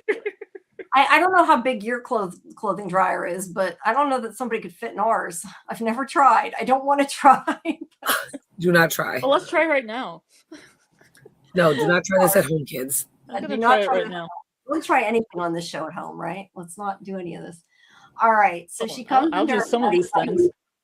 She comes into her paddy wagon and she finds the book is on the floor, and also the light was on. I wasn't sure like what was going on with that. Like, was somebody in there? Did they mess around? Is it a ghost? Is it either way? She found it on the floor and she immediately picks it up and doesn't think anything of it. And there's more books. I assume that's a private. Yeah, she has a lot of books. I appreciate that. I love books. I have books all over the place. Yes, she has them. Did you notice that she puts the coffee mug on the book? I know. I was thinking, really? You love books, but you put the coffee on top of the book? Well, when she comes back, the coffee mug is gone. Mm-hmm. Oh, it is? Okay, so I didn't even notice that. So do you think that was just like a continuity error, or do you think that was something important? Oh yeah, supernatural, man. That was supernatural. I think that Grimoire, we don't know it at the time, but now that we watched the episode, I think the Grimoire was like, "Get this shit off of me." And, like, yeah, don't put coffee on your grimoire. That's right. rule number one. You know, that's when they make something like that, though. Like that book is like something that would be such a cool prop to have, isn't it? Like something like that, because that you can tell they like put time into making. Like, yeah, I love all the props of the show. They put a lot of time into it. That would be I cool really appreciate that. Yes, I had said earlier, I think I might be talking to the production designer. I'm hoping. Oh yeah, a lot of this, but I'm not 100% sure yet. We'll find out. Cool. That would be cool. All right, so she sits in bed and she reads the book, and it is about throwing a killer party. And no, I know it doesn't say killer party. I'm saying killer party. Throwing a killer party, and like how to be a good host and everything. What do you love about yourself? What do you not love about yourself? I love that joke. That sight gag is so funny. It's probably two lines for what do you love about yourself, and about 10 lines for what do you not love about yourself. Yeah, I know. Well, to be fair, most people probably have more things they don't love than they do, right? I mean, not everybody, but I feel like most people do. I think that book was just setting her up to just like, I don't know. It was very manipulative. That's really manipulative. It is. Random Muir says Patricia looks so much like the wife in The Shining, even with the vibes is similar. Oh, I didn't think of that. She kind of does look like her. I can't think of the actress. Shelley Duvall. What is it, Scarlet? Yeah, Shelley Duvall. Yeah. I think she looks like older Callie. So she kind of looks like both. She does look like Callie a lot too. I agree. If Callie got a little bit better and aged into her 40s. Yeah. But she's still doing this occult stuff with the Antler Queen and stuff. It works. It works in my head. If anybody doesn't know what we're talking about, we're Yellow Jackets. Yellow Jackets. Scarlet likes it. Well, we all like Yellow Jackets. Scarlet likes Yellow Jackets more than I do. If you like Widow's Bay, you may like Yellow Jackets. I'm just saying. I would think you might be right. They might. It's not funny like this, but it's hilarious. It's funny. What? It has its moments. I don't know that. What I think it's are you saying? It's hilarious. I laugh all the way through that. You watch it too, right, Jen? I'm pretty. Yeah, I love it. I love Yellow Jackets. It's funny. Yeah. Well, it'll be back soon, and we'll be able to do a live stream on Yellow. The last season. I know. Last season.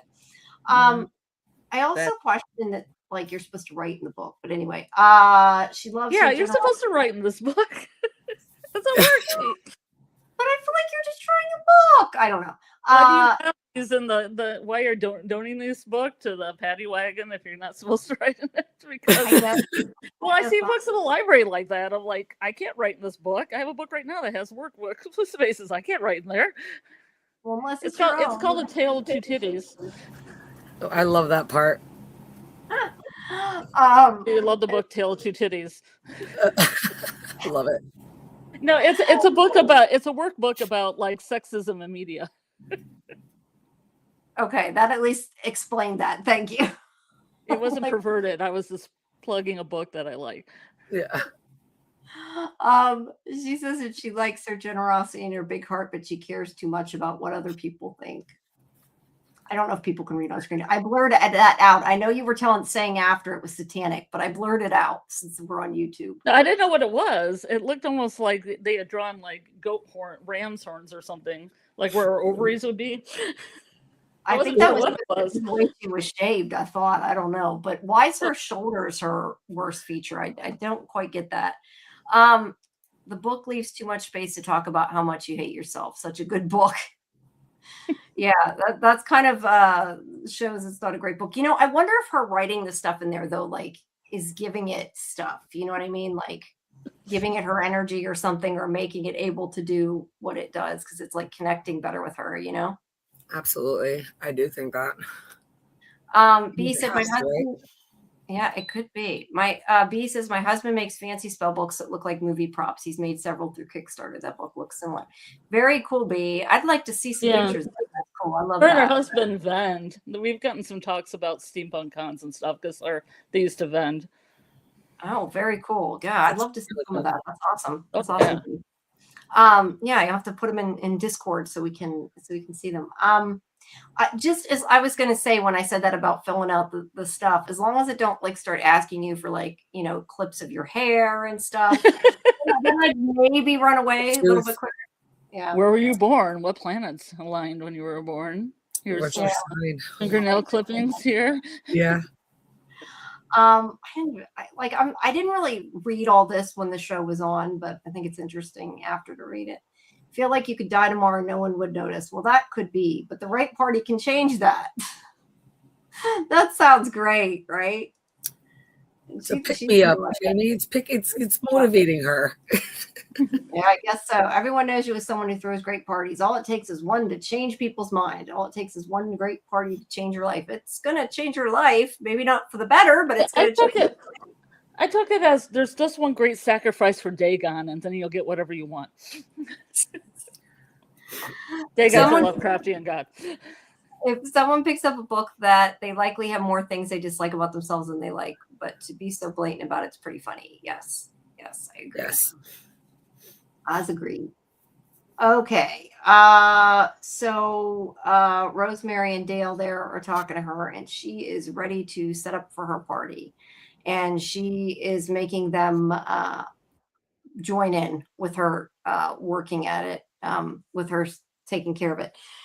She gives Dale a list of 800 songs. Poor Dale. Excuse me. He's like, this is like everyone knows. I don't even know if I could think of 800. I mean, like if I went on the internet and like looked them up, I could think of 800 songs. But off the top of my head, I don't know if I could think of 800 songs. I don't know. I cannot. One time in this episode, they're playing a song called Blue, and it reminded me of you, Jamie, but I don't know what Blue song it was. Yeah, I didn't notice the Blue song. It was definitely not the Blue song. I thought it was going to be the party song. That's too new. That's too new. It's not old enough. True. It's too new. But I guess she gave me 800 songs. And she's like, wants the VI. That was me when she's like, wants the RSVP list of no one. And he like hands her a blank sheet of paper. And she's like, really? Like, why did you do that to me? And he's like, I didn't want to. I didn't want to tell you. Right. So, yeah. Nobody is coming at this point. She gets like really pissed off, right? Because she really wants whatever she's being told in this book to work out. Yes, yeah, she really wants it to work out, but she's involving them because she's like, you're going to get the supplies, you're going to be the DJ, whether you want to or not. Right. And she sends out the evites, and they're like, what is going on? They don't want to be involved, but they're kind of roped into it. But at least they agree to help, right? Poor Dale doesn't have premium. I know. I thought that was him doing the ad. I didn't realize at first, like until she said, until she was like, "What the hell?" And he's like, "I don't have premium." That was actually an ad. I thought that was him, like doing it. But yeah, he's not a great DJ. He's like, check. I don't have premium. You really need to know how to DJ, though. I guess if all you're doing is like playing Spotify or something, anyway. Yeah. I don't know. You need to know. There is her Evite Sunset Cocktail. See, they have email, so it's got to be fairly email, huh? Free drinks, cutting edge. Wow. Yeah. All her drawings. I guess she's going for disco. I just noticed the big disco she's got drawn. All her table layout and everything. She's really pouring a lot into this party. She is. And there's her. I looked at the recipe because I was curious. Yeah, I wanted to see it too. That's what I was going to ask you. If it was a real recipe. It looks like it's a real recipe. It's kind of blurry. I see like lime sliced, lime sherbet. Is it like lime, ginger, a dead rat? Right. A dead bird. Real. She's seeing the real version of it. Then you know it. Also kind of lame, right? So if people spread out too much, the party will die. Make sure everybody's. If they go in the ocean, the party will die. The party will die too, right? So she goes into the bar and she starts making plans and of how she's going to have the party. Now this is for the town. This is Kimberly. That's why I looked. I had to check it. So I lost her. Okay, so this is for the town, but she's calling it hard party Because I know whenever she talks to the girls here, I don't remember exactly what she says, but they're like the town, whatever. And she's like, well, I'm setting it up. It's my party. Like she really, she's using this as her, you know, to help herself. But really, it wasn't her party, which is what I think is kind of ironic to begin with after all this. But she wants everybody to like her. I mean, she's doing it for the town. Right. But she invites them, and of course they're not nice. And the one woman tells her that everyone's going to Bill's birthday party at Elks Lodge, and she's like, "Well, I was worried we'd have to turn people away, so it's okay." You know, she brushes it off after she invites them, and then there's the mean girl, the meanest of the girls, right? And so she gets all upset and she goes off. And this is where she sits down. And now this is the part that to me was a little confusing. They show the sheriff watching her later. I don't know if there was supposed to be something weird other than maybe he saw the real book, or is it just that she was sitting there all day? She's sitting there for like all day from the morning to the night. Oh, okay, I thought that was all day. She doesn't get up. She doesn't do anything, just reading it. Just sits and reads this book. Because she's memorizing that grandma. I guess so. There's nothing really important there other than I like this. It says it's going to be a success because it's your turn unless turnout is low. That's a verdict on your social value. Like even the book is mean, right? I like a bitchy self-help guide. Me too. All right, so she comes in. I like her outfit in this one. So she comes in and she's like, I love this. She figured it out, right? This is actually where he gave her the list. I said it before, but right. I like this because she figured out what to do and how to fix it. She said that that other place can't have more than 30 non-members at one time. So she's like, call them and tell them it's canceled, or I'm going to, get them in trouble with their liquor license coming up for renewal. So blamed out the law, right? She got what she wanted by blackmailing them. Hey, whatever works, right? Yeah, she's committed. Committed. They're like stuck in it. Are they stuck in a different time or speeded up time? We don't know, Susie. We were talking about that earlier. I think some of it's because they're in a tiny town. Or both. Yeah. They definitely talk about Wi-Fi and cell phones, so it's at least fairly. Yeah. Somebody was saying the calendar says that by the calendar, and Wednesday being on a certain day, it's either 2020 or 2026, which I'm thinking is 2026. Of those two. I'm thinking it's probably 2026. Yeah. Yeah. That's how people deep dive. Yeah, seriously. Well, usually they tend to make shows if they're present, be present. That's why I'm going to assume it probably was 26. When she was reading the book, there were people who got into a bike fight in the background. Yeah. Which scene was that in? Because I didn't notice that. When was that? Yeah, there's these cyclists that start fighting when she's sitting there reading the book. Oh, when she's just sitting there. No, I didn't. And she doesn't flinch, and it might be the influence of the book. Maybe I didn't. Lucy Force. I definitely did not know that. You're just gonna keep saying that name, Lucy Force. Force. So we have Rosemary at Widow's Bay, Dale. So Dale, Lucy, and is that her or is that Tom? What is? Who's C. Morgan? Who is C. Morgan? Who's C. Morgan? Yeah, that's what I'm trying to remember. Maybe Ruth. I don't think it's Ruth or Tom. Oh, there's that noise. That noise. I thought that was. It just hit me what that is. My thing's working, even though it wouldn't work earlier. That's for subscriptions. That's that pop up. I thought that was like sound effects that Westeros was doing. That was that popping up for subscriptions and stuff, I think. So we must have got new people following. It's Dr. Morgan. Remember Dr. Morgan is in the bar? Oh, okay. Yeah. It might be Dr. Morgan. That's a Morgan that's on this list here. So it must be C. Morgan. Morgan's his last name. All right. Thank you for that. Good eye. Yes, thank you. Well, I got the list of names in front of me. Well, okay, fair enough. But still. And Guy had too. Refreshing a lot. Okay, this is what we were talking about earlier. We couldn't remember the quote. Susie said, I just learned my real age is 27, and then dude said he was 37 or 38. He's definitely a lot more. But yes, we were talking about that earlier, that there is like some different time things that seem a little off. Yeah, in the hotel room when the guy went in there for 30 seconds and he said he wanted a snack because he knew it was going to be longer and it was all torn up after they came in. Yeah, like moldy. Yep. in 30 seconds or whatever. It's weird. Yeah. Whoops. So there's the list again. He's looking for that lady. I'm not sure that really is much help there, but She's fast. he's looking for a damp old woman that can run really fast. Yeah. Wow. Well, whatever. I like whatever. what Lucy said. I hope that Kathy does get her own episode. I'd love to see a Kathy episode. Wow. Yeah, that would be cool. I feel like this show, they could do like episodes on each character, and it would be cool. Like I don't know, because they don't, you don't get tons of episodes, but like I could see like a web series even where they have like little mini episodes about everybody. That'd be really cool. Yeah.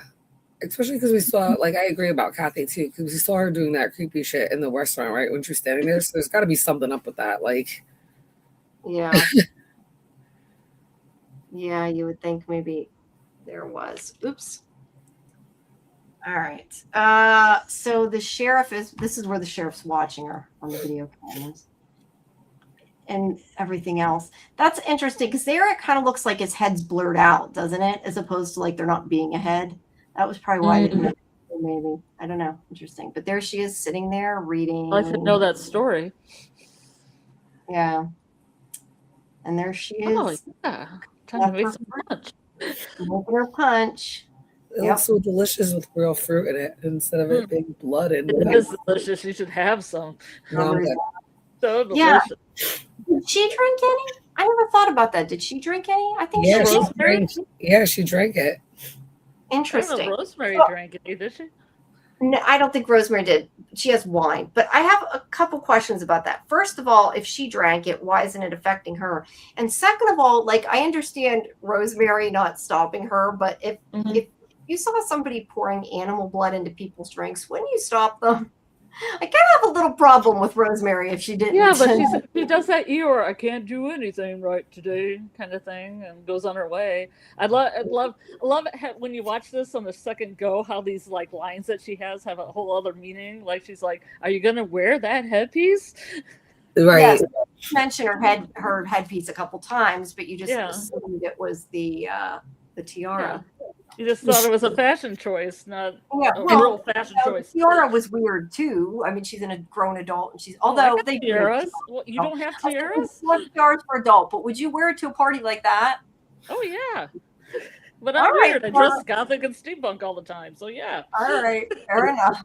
Well, Rosemary is also old too, like Wick. So she's been around the town. She's seen these things in here, and she's just like, "Listen, shit's gonna happen. It's gonna happen. I'm just gonna sit back and watch and stay alive." Yep. Drink my wine, okay? Yep. Be weird, be rude, and stay alive. Yeah, she's just supportive. Let her be supportive. No, I don't know. I just feel like if I saw somebody doing that, I'd probably say something. Maybe not the headpiece, but cutting up the animals and putting it in their food. That's an issue. I heard that headpiece was really heavy. Oh, was it? Yeah. I read an interview with the actress, and she was like, "Yeah, that's why she doesn't have it on her head very long, because it's really heavy." Yeah. I think in the punch, were there sea urchins in each like glass too? Oh, it looked like something like that. It was something. Looks like sea urchins are in each cup. It could be garnish. Yeah, it was definitely something spiky. I wasn't sure. But this is where she says, just support me. Yeah, she does look like Carrie in this with the red dress and the tiara. I never thought about that. Right? They did. They did. So there's a lot of tropey homages and stuff in this show. Yeah. But this is where she says, I didn't understand the supply list, and should I suggest a different headpiece? There's some weird stuff on that list, but that's fine. Yeah, just be supportive. Be supportive, Rosemary. Be supportive. Hilarious. She's all happy coming out. And then he's like, check 1, 2, check 1, 2. And like, really? Stop that. He's learning how to use it, I guess. And then these people come in, and like, I feel like this to me felt different watching it the second time and knowing what was going on, because I'm thinking, I wondered why these people came in to have a drink And she's like, "Hey, free drinks and dancing," and they like ran out immediately. And it's like, now I know why, because she had like this crazy ass antlers on her head. I would have ran out, tried to go back out too. Oh, I thought everybody was glamored. I thought they just saw a regular party, but that.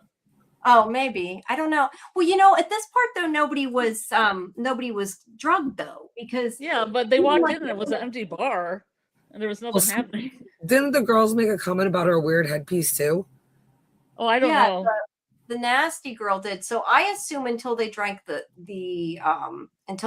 punch, they saw everything the way it was. Exactly. So I'm assuming they saw. I don't think so, because I don't think they would have come to a party like that with her like antlers on her head. Well, I think that's why that was my point. I think that's why they're like. Yeah, I don't know, because the bachelorette party, they were drunk. I mean, I'd show up there and she'd be in an antler headdress, and I'd be like, "All right, let's go." Yeah, I'm sure you would, but most people would be like, "Oh, something's going on here," and try to turn around. Let's get those mushrooms going. Wow. This is where she's like saying that they like calls them attractive people or whatever, and gets upset because they're attractive people. Unattractive people, whatever, come up and sit down, and she's like, I'm dressing the room, don't you know? And don't you know what that means? And then she's like, "All right, fuggos," which is like hilarious. But I'm guessing means effing ugly, I guess. But that was funny. Mm-hmm. Oh yeah. I'll think about it. She's like, no. Because I'm like thinking, you want people there. Who cares if they're ugly? Don't you want them there still? You want the pretty people. Yeah, but it's time to serve the punch. And there's where she's calling Tom. I love her delivery of this line. She's like, "I'm at the party and you're not here." I forget exactly what she says. After you said you'd be here. Yeah, exactly. He says maybe Rosemary has experienced a lot of these odd things before and knows she can't make a difference by intervening, so she kicks back and watches the show. That's what I think, B. 100%. She's got wine, pretty sure. Next episode she'll have some popcorn. She's like, whatever. Yeah. Said I'd consider a different headpiece. I really wondered what was up. I just assumed she meant the tiara and didn't think much about it. To be honest. I thought she was like it was too much or something. That's what I thought the first time. Exactly. Yeah, definitely that deer headpiece is too much. Oh yeah, definitely. Let's see. I'm going backwards a little bit there in the comments. The mayor driving down the dark road and finding a random woman in the white reminded me of Will Collins' The Woman in White. That woman wasn't a ghost. The guy just thought she was. I'm not familiar with that, so I'm not sure. Do you guys know? Victorian literature? Okay, there we go. Spooky stories. Yeah, I've heard of the movie version. The Woman in Black, not The Woman in White. I don't know. I liked it when the mean girls said, "What was she wearing on her head?" I thought they were. Yeah. I think they were. That's why I think like this whole thing plays differently when you watch it the second time. Yeah, but you could play it either way because she says, "What's that on your head?" She could be talking about the tiara. Yeah, that's what I mean. I think that's what you're supposed to think the first time, but when you watch it back, it plays a lot differently, which I think is cool. Like that. I don't think they start to see shit until they take that punch. Yeah. No, I thought that they saw the antlers, and then when they drank the punch, that's when they saw the tiara, and that's why they partied with her. Because then, that's what I thought. They were like all like weirded out, but they expect her to be weird because they went to school and they really don't like her and they know her. So like her wearing this weird ass thing is like whatever. It's weird ass Patricia. So they don't. Like they wouldn't be spooked away by it, and like you said, the bridal shower party or whatever, they were drunk as hell. But we see in the very first, that attractive couple, they're like, "Oh, we're gonna go out," and she's like, "No, stay." And now you know why. I just thought it was empty. I thought there had to be a glamour on that punch for people to drink it in the first place. No, I don't know. Blood punch. I definitely think there was a glamour on it because when she's walking around with it, it looks like I don't know. Maybe it's because it's dark and she pours it and they don't really notice that there's like something spiky and chunks in it. Yeah, when they showed on the smells floor, like blood. It definitely looks metallic when it's on the floor. This is when the bitchy women come in and the guy's trying to leave. She's all like, "Not yet, not yet." The innkeeper guy. Then the wedding party comes in, and this is where I said, okay, so there was really a bachelorette party. This to me kind of proved that that woman existed and wasn't a hag, because she said that, and before he was like, I didn't see anything about that, and then like, so yeah, there really was a party. So, but she's not there. No, but I'm saying, no, I know, but I'm saying like this to me confirmed that she was really a person, because there was really a bachelorette party. Like she didn't make that up, is what I was saying. Do you guys believe Patricia's story about the boogeyman? What do you think? I believe she believes it. And beyond that, I don't know. I agree. I believe that she believes it, but I also think that she might have manifested something. Something happened to her that night for it all to go down that way. I don't think she's just saying it for attention. I think she could be, but I do think that she believes something happened that night. Yeah. She might have killed them, though. Yeah, exactly. She might be the boogeyman. She might be the boogeyman. Maybe her subconscious did, and she didn't do it on purpose. Who knows? She might have gotten possessed and just woke up under the bed and not realize what happened or what she's done. Yeah, maybe. Yeah. Now this guy seems to like her, but this is before he's gotten the punch, so I assume he actually didn't like her, and then she poisoned him. Right. Yeah, she's giving him I forget what it was, the stuff they were eating. And he liked it, and she's going to get more. And then this is where she finally approaches that woman and is like, why are you bitch? She didn't say it like that, but she should. Yeah, right. Why are you mean to me? And this is where she says, because my friends were the ones that died, and that you made it about you, because you couldn't have just hid and gotten away. Which I think that's kind of, I know, but that to me is kind of naive, because I don't know whether it happened or not, but I feel like it could have happened that way. Like they don't know it didn't, just because the phone calls like didn't, the police didn't find the phone calls, but like maybe she's not dead. Right. Yeah. I don't know. But either way, I think she believes it. Yeah, probably. It's a delusion or not. I don't know. Yeah, we don't know yet. She gets upset and goes and cries. And then says, serve the punch now. She brings it out. The book just keeps turning its own pages. Like it just nice. Yeah, I know. I didn't even think about that. So everybody's now dancing, partying, having fun. She's dancing with that guy. He tells her to dance. And then I wondered why suddenly they were all dancing like around her. Like she was in the center and they were watching her. I'm thinking, why are they like watching her dance? Like they don't like her. Well, we'll figure that out. The lights even changed. It got really red in there. It wasn't like that before too. Oh yeah. I didn't even think about that. So the sheriff here is talking to his wife, and he's going to leave until he gets that noise complaint come in. I don't know who called in the noise complaint, unless it was Rosemary. I wasn't entirely sure if it was supposed to be, or we weren't supposed to know.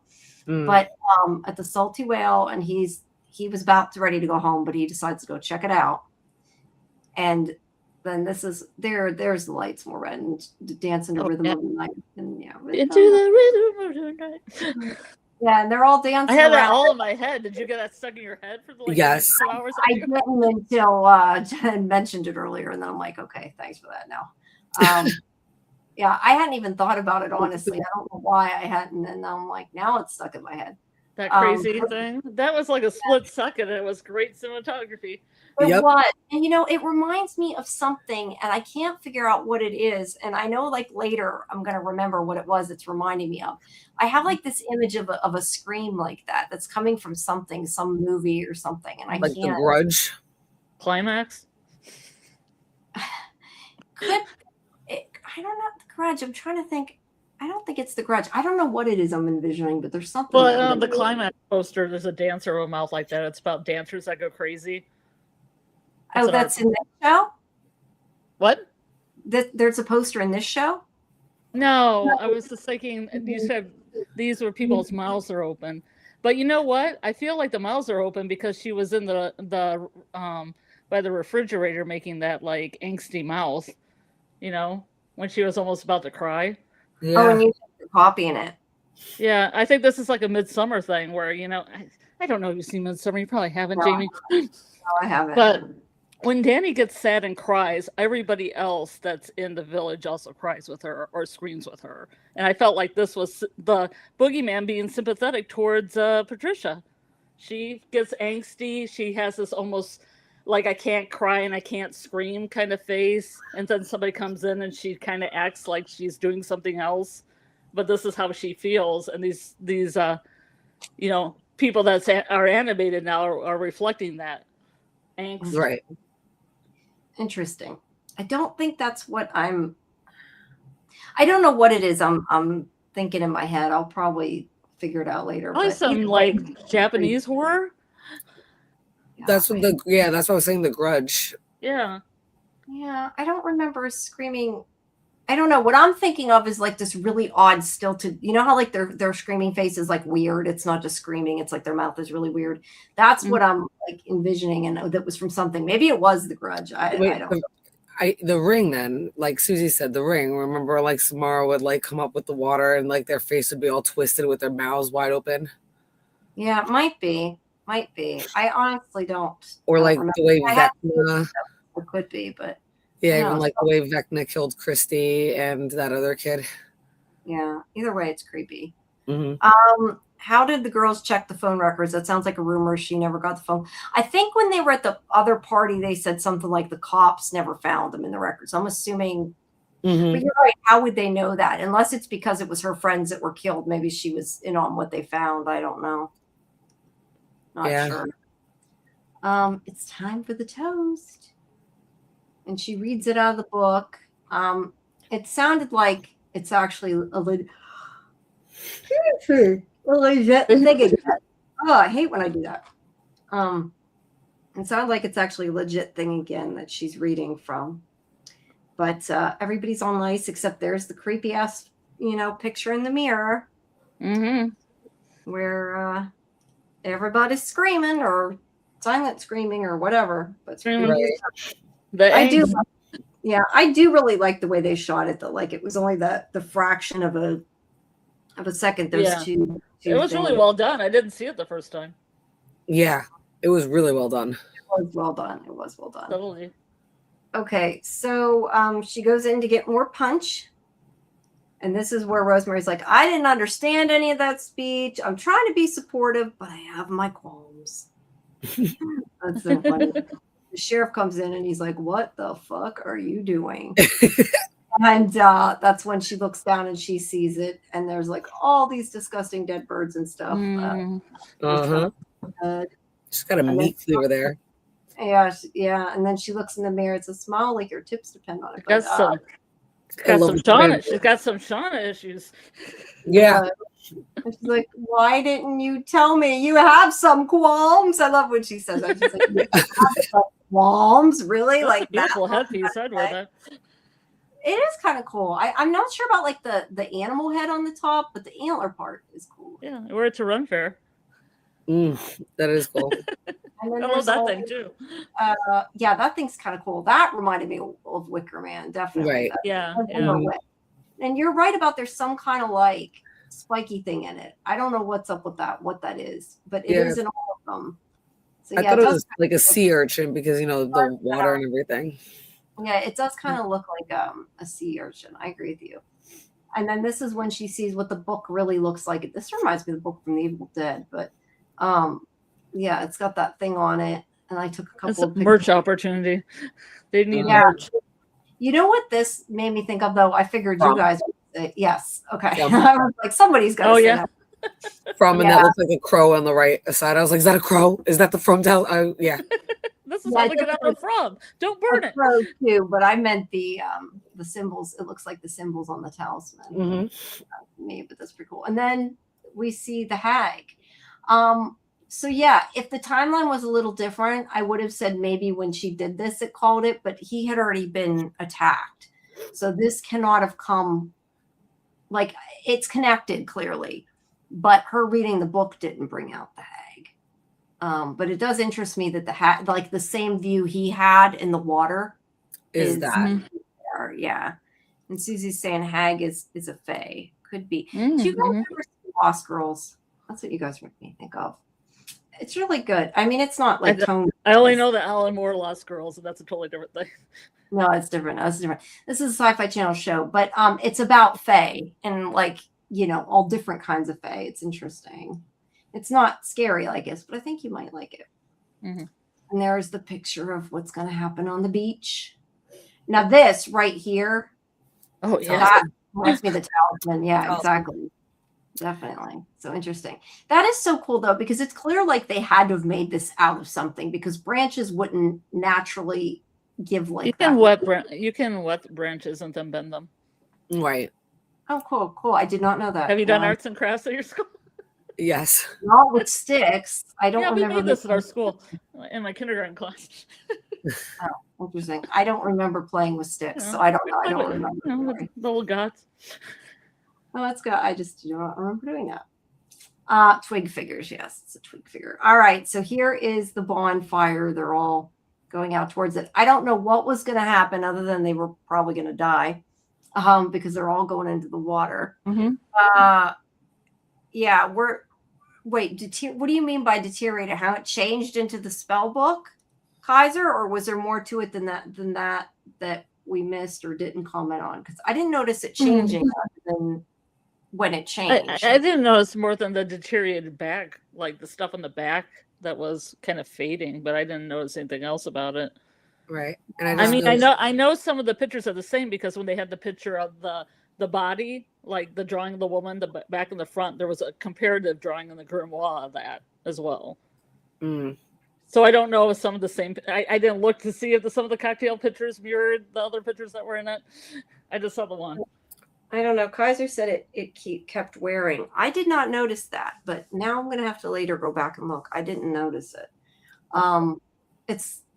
It might be something that's hard to see. I don't know. I mean, I know some of the text, like the stuff that was written, was a little odd, but it still seemed mostly normal.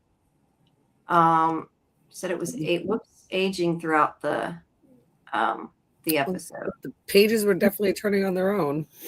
Yeah, and the mirror kept showing the truth. Yeah, we saw that in the mirror. During this speech, yes, there was something like mold in the middle. Yes, that is true. I did see that. Interesting. No, I did not see that. Very interesting. Thank you. I didn't see that. I'm gonna have to later go back and I think that's the only time we see it like really aging. Like, you're right, I guess. I forgot about that part, but you do see the mold like right in the center crease. Oh, that's cool. Let me see. Now you're gonna make me wonder. I don't know if you can see it in there. Oh, okay. Right there. See, I thought, to me, that kind of looks like when the copier is like screwy. But yeah, I guess it could be mold. I hadn't thought about it like that. It could be mold. Interesting. Is this everything that be caused by mold? Yes. Yeah, I hope it's not going to be all that, like they're getting high because of the mold, right? There's rust in the water. Toner. Yeah, Bill. That's what I meant. Like when the toner bleeds. That's what it reminded me of. Like a bad copy. So the sheriff is trying to stop it. She's like, go in, just save them, because he doesn't know what to do. And she's like, just go save them.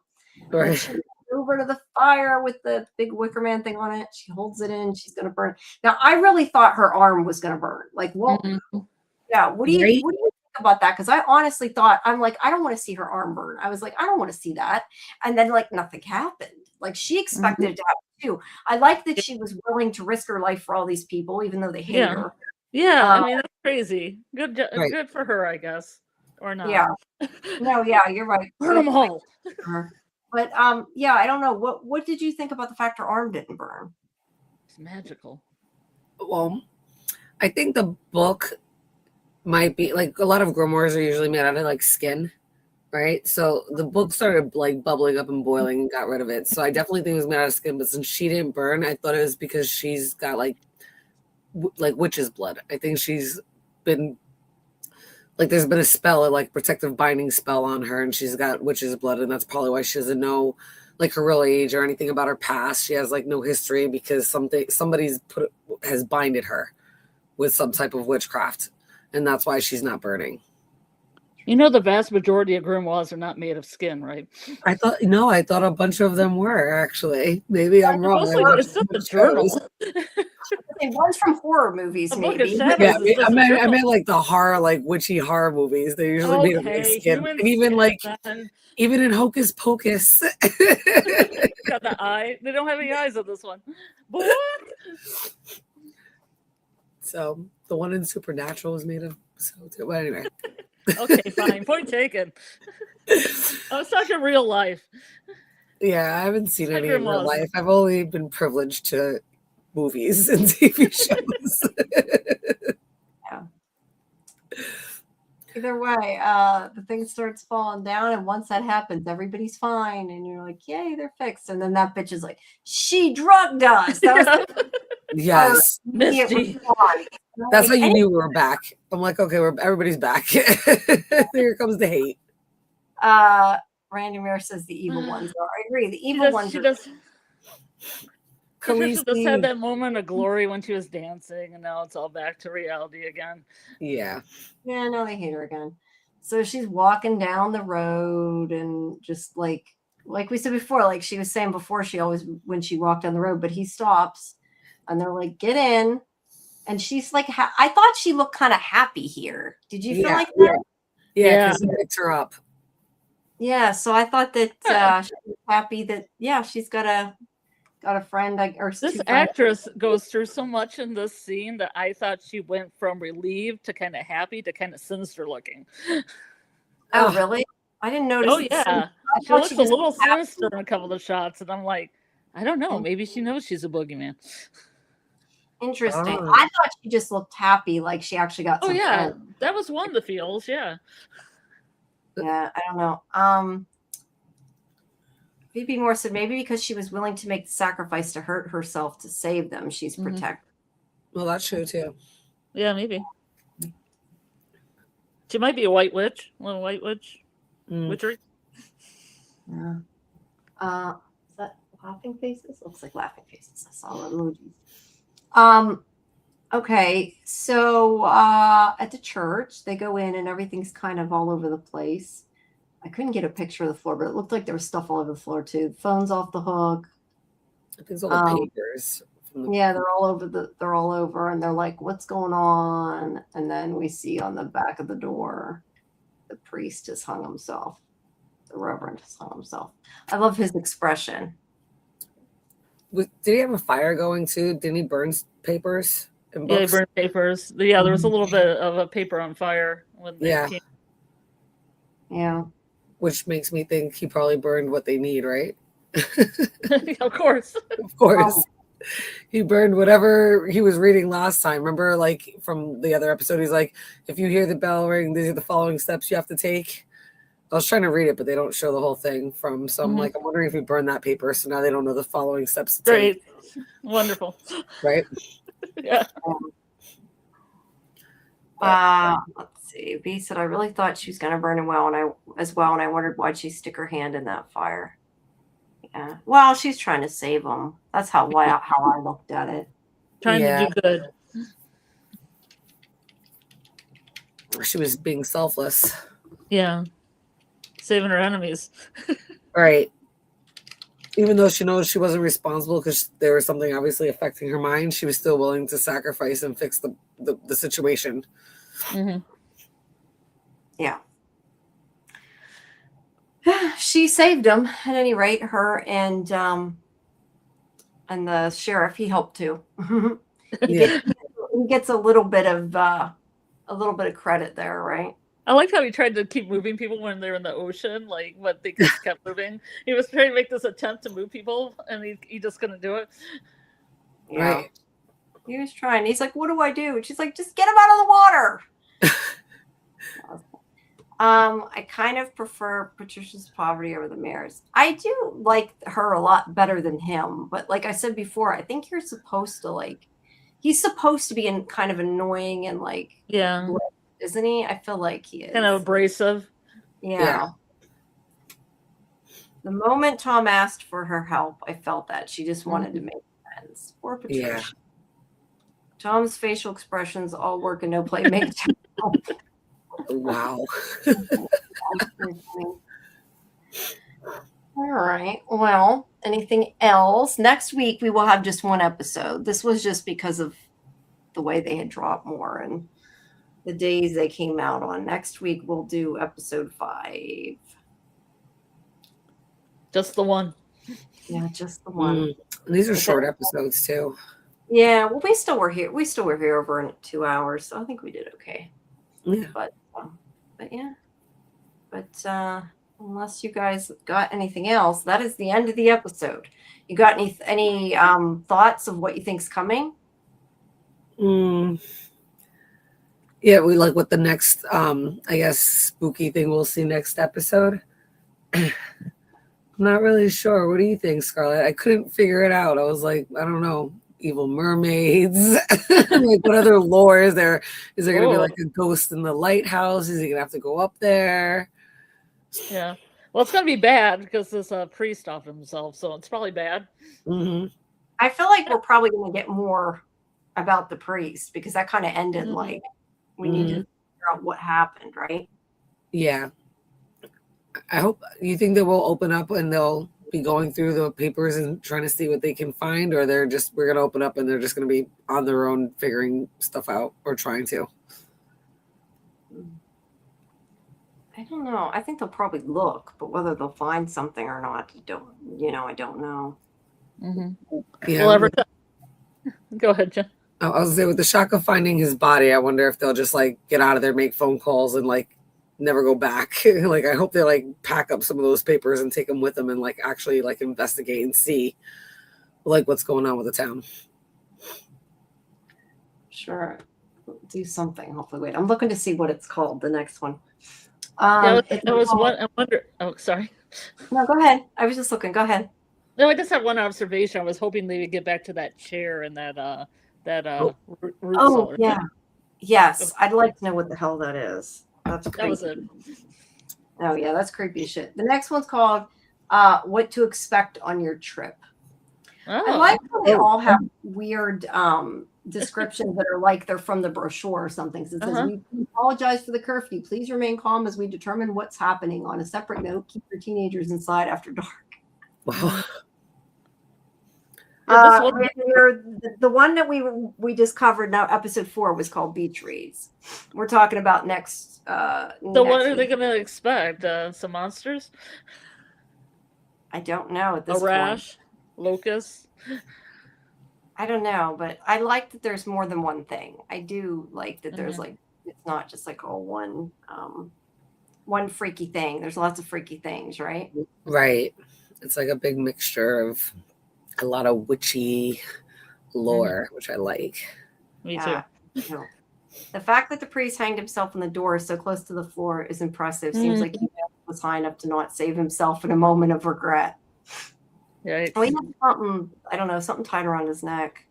A belt, I think. Yeah, Kimberly said maybe it was staged. It might be. I don't know, but if it wasn't, I feel like it's probably something to do with whatever the hell we saw in the well. He said something though about like when he left that message to him, it sound like the message that he left sounded like he was going to do something though, right? Like he said something like, "I've heard it," and did you hear it in the well? Is that where you heard it? Because it had that well scene. I think so. We heard bells. Like viewers heard bells after that, so I didn't know if it was supposed to be he heard something in the well or that he heard the bells. That's why I was a little confused about that. Oh, yeah, it could go either way, I guess. Now that you say that, because their bells did toll. Yeah, I'm not sure. I hope we still find out why the church bell was tied down, even though the priest is gone. I don't know. I think that the idea was that the bell couldn't ring because it was tied down, and that's how he knew it was like supernatural or whatever. And then he got that paper that said something like if the bell tolls or whatever. I assume that's why he went there, but I don't know. I didn't know what the hell the well thing was about. That part just confused me. So, well, on the only thing you can really see from the letter, it says you have to go to the north side of the island. That's what I can make out that the paper says, and then it says you have to pull something, and then you can't make out like whatever it says. Like you won't get the full sentences, but you have to go to the north side of the island. You can make that part out. So I wonder if the well is on the north side of the island. I guess we kind of really don't know. I would guess from what you said, probably. He says, I wonder if someone will go into the priest's office and read all the mysterious papers. Maybe he didn't burn everything. I hope not, or they're not going to find anything. We want him to find something. The priest knew something about the curse, the grimoire, and or the well. Yes. I would agree. For sure. Maybe he left them something too. I don't know. It's just that message he left on the answering machine makes me think that he did do it himself, that it wasn't somebody else that did it to him. But I don't know. At least that's what it sounded like. I don't think it's a person. I think it would be something supernatural trying to stop him from stopping it. Mm-hmm. I don't know. I just assumed from the message he unalived himself, but I guess it could have been fake too. I don't know. I mean, it would explain why those pages are burnt. Yeah. Was there? I was gonna say, what was in that room besides? Hold on, let me go back. Could you see anything in the room? You can see like a fireplace, so I'm like assuming if something was burning, he might have thrown it in the fire. But beyond that, I don't think. Oh, candles. The candles too. Yeah, he could have burned it in the candles. That's a good point. Yeah. I'd like to accidentally. That's what I said. I wish it was like an expensive camera, then she could have been like, "Oops." That's what I would have done. I guess I'm not as nice as her because that's what I would have done. See, if this was in a church, I would say that the candles are setting up some kind of ritualistic killing thing. Yeah, you're right. It's in a church. They're probably just candles. Probably just candles. Sometimes candles are candles. Sometimes candles are candles. You're right. Susie thinks there's something way off with time. I don't know. I feel like we're not there. Well, maybe once we get another episode in and we're halfway through, because we're not halfway through yet, maybe like some of that will be a little clearer. I don't know. But there is 10 episodes, so we still have 6 left. So I don't know. The next one apparently is about a trip, since this is what to expect on your trip. I don't know. Both of them are about trips. Both episodes, this one and Friends episode. It makes me think maybe it doesn't mean a literal trip, It makes me think maybe it's like a flashback. Like a flashback or like they get high or something. I don't know. It's just making me think of that because of From. Oh yeah, and the son gets high, right? He's smoking weed. He is smoking a lot of stuff, so he could be, I don't know. That is what it makes me think of, though. Is that that's probably just because of From. I'm thinking of that. Magic mushrooms. Magic mushrooms, and yes, it was a disposable camera. You think someone's leaving the island, Bill Chill? But I thought they couldn't leave. Can they leave? Well, he can leave because he wasn't born there, so Tom can leave. Yeah. It'd be interesting if his son tried to leave and what would happen if he left. Yeah. Because his son's rebellious. He could get on a ferry. Yeah. I think they were the ones that died were like off the island for a little bit, right? So, because they said they had I don't know, the one had like a heart attack or something later. So I kind of wonder if they made like a short trip and came right back, if they'd be okay. But they don't. I mean, you wouldn't test it, but I'm just saying, I kind of wonder, like, could they go off and come right back and be okay? Like maybe it's like they can't be away from it for too long or something. Because they're just how tethered to it. Yeah, I wonder if they can like be on the water. They just can't touch the mainland, like literally the land, or if I don't know. Yeah, I don't know the answer to that. Yeah, I don't know. Maybe, hopefully, I mean, they might be going to try something, I guess. So we'll hopefully find out next week. All right. Well, I guess that's it. Unless you guys have something to add. We've gone through the whole episode, but thank you everybody for coming. Please make sure you like the video, hype it if you're a mobile and can, and subscribe to SciFi Vision. And make sure you check out all our previous live streams and interviews on the live and video tab. And once again, just a reminder, we have Liz Saunders from coming on June 3rd at 7 p.m. And we have another From guest next week that we will announce during our Sunday From show who it is, because you guys are going to watch the episode first. And then and then you guys can send us questions for that. I do think there's going to be 1, possibly 2 other From interviews as well. I don't know if they're going to be live or not, but I do think there's more interviews coming. So make sure you check that out. Our watch parties for From, again, just a reminder, are Saturday night at midnight when it drops, and Sunday at 9 Eastern. And then we have the live Sundays at 10:30, and then Monday, we have them at 10 for the review. And then Tuesdays, we have our Fandom Access. And tomorrow, we have a full week this week. Tomorrow, we have Punisher. We have a watch party at 9:30 and the live stream at 11. All that is in Discord. So make sure if you're not a member that you join, please. And I was going to say, are people liking it? I was curious. I was checking to see it. I know a lot of times people aren't picking it. Well, yeah, we got some people. That's appreciated, guys. But please hit that subscribe button, and that's always appreciated as well. And then you can stay up to date on what we're doing. Is there anything you want to hype, Jamie? Any particular videos? I think you can only hype them for a week, can't you? Isn't it like not available after that? Anything last week you want to hype?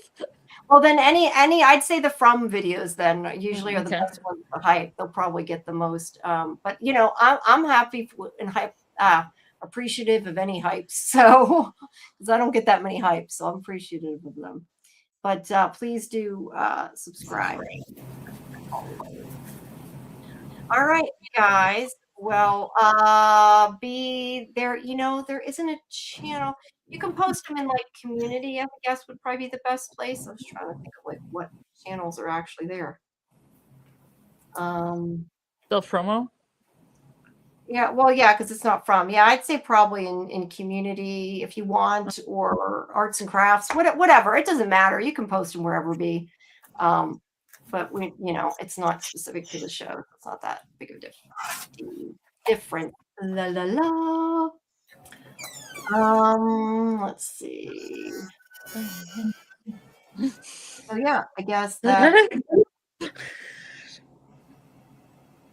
I was seeing we had a message. I was trying to see who it was. All right. Well, I guess that's it, guys. Thank you. We will see you next time. Please do join Discord, and we'll see you next week, I guess, and hopefully tomorrow for Punisher. Yes. Bye. Thank you. Bye, everybody. Have a good night. Let's say farewell to Inside Trek, who went ashore and met the hag.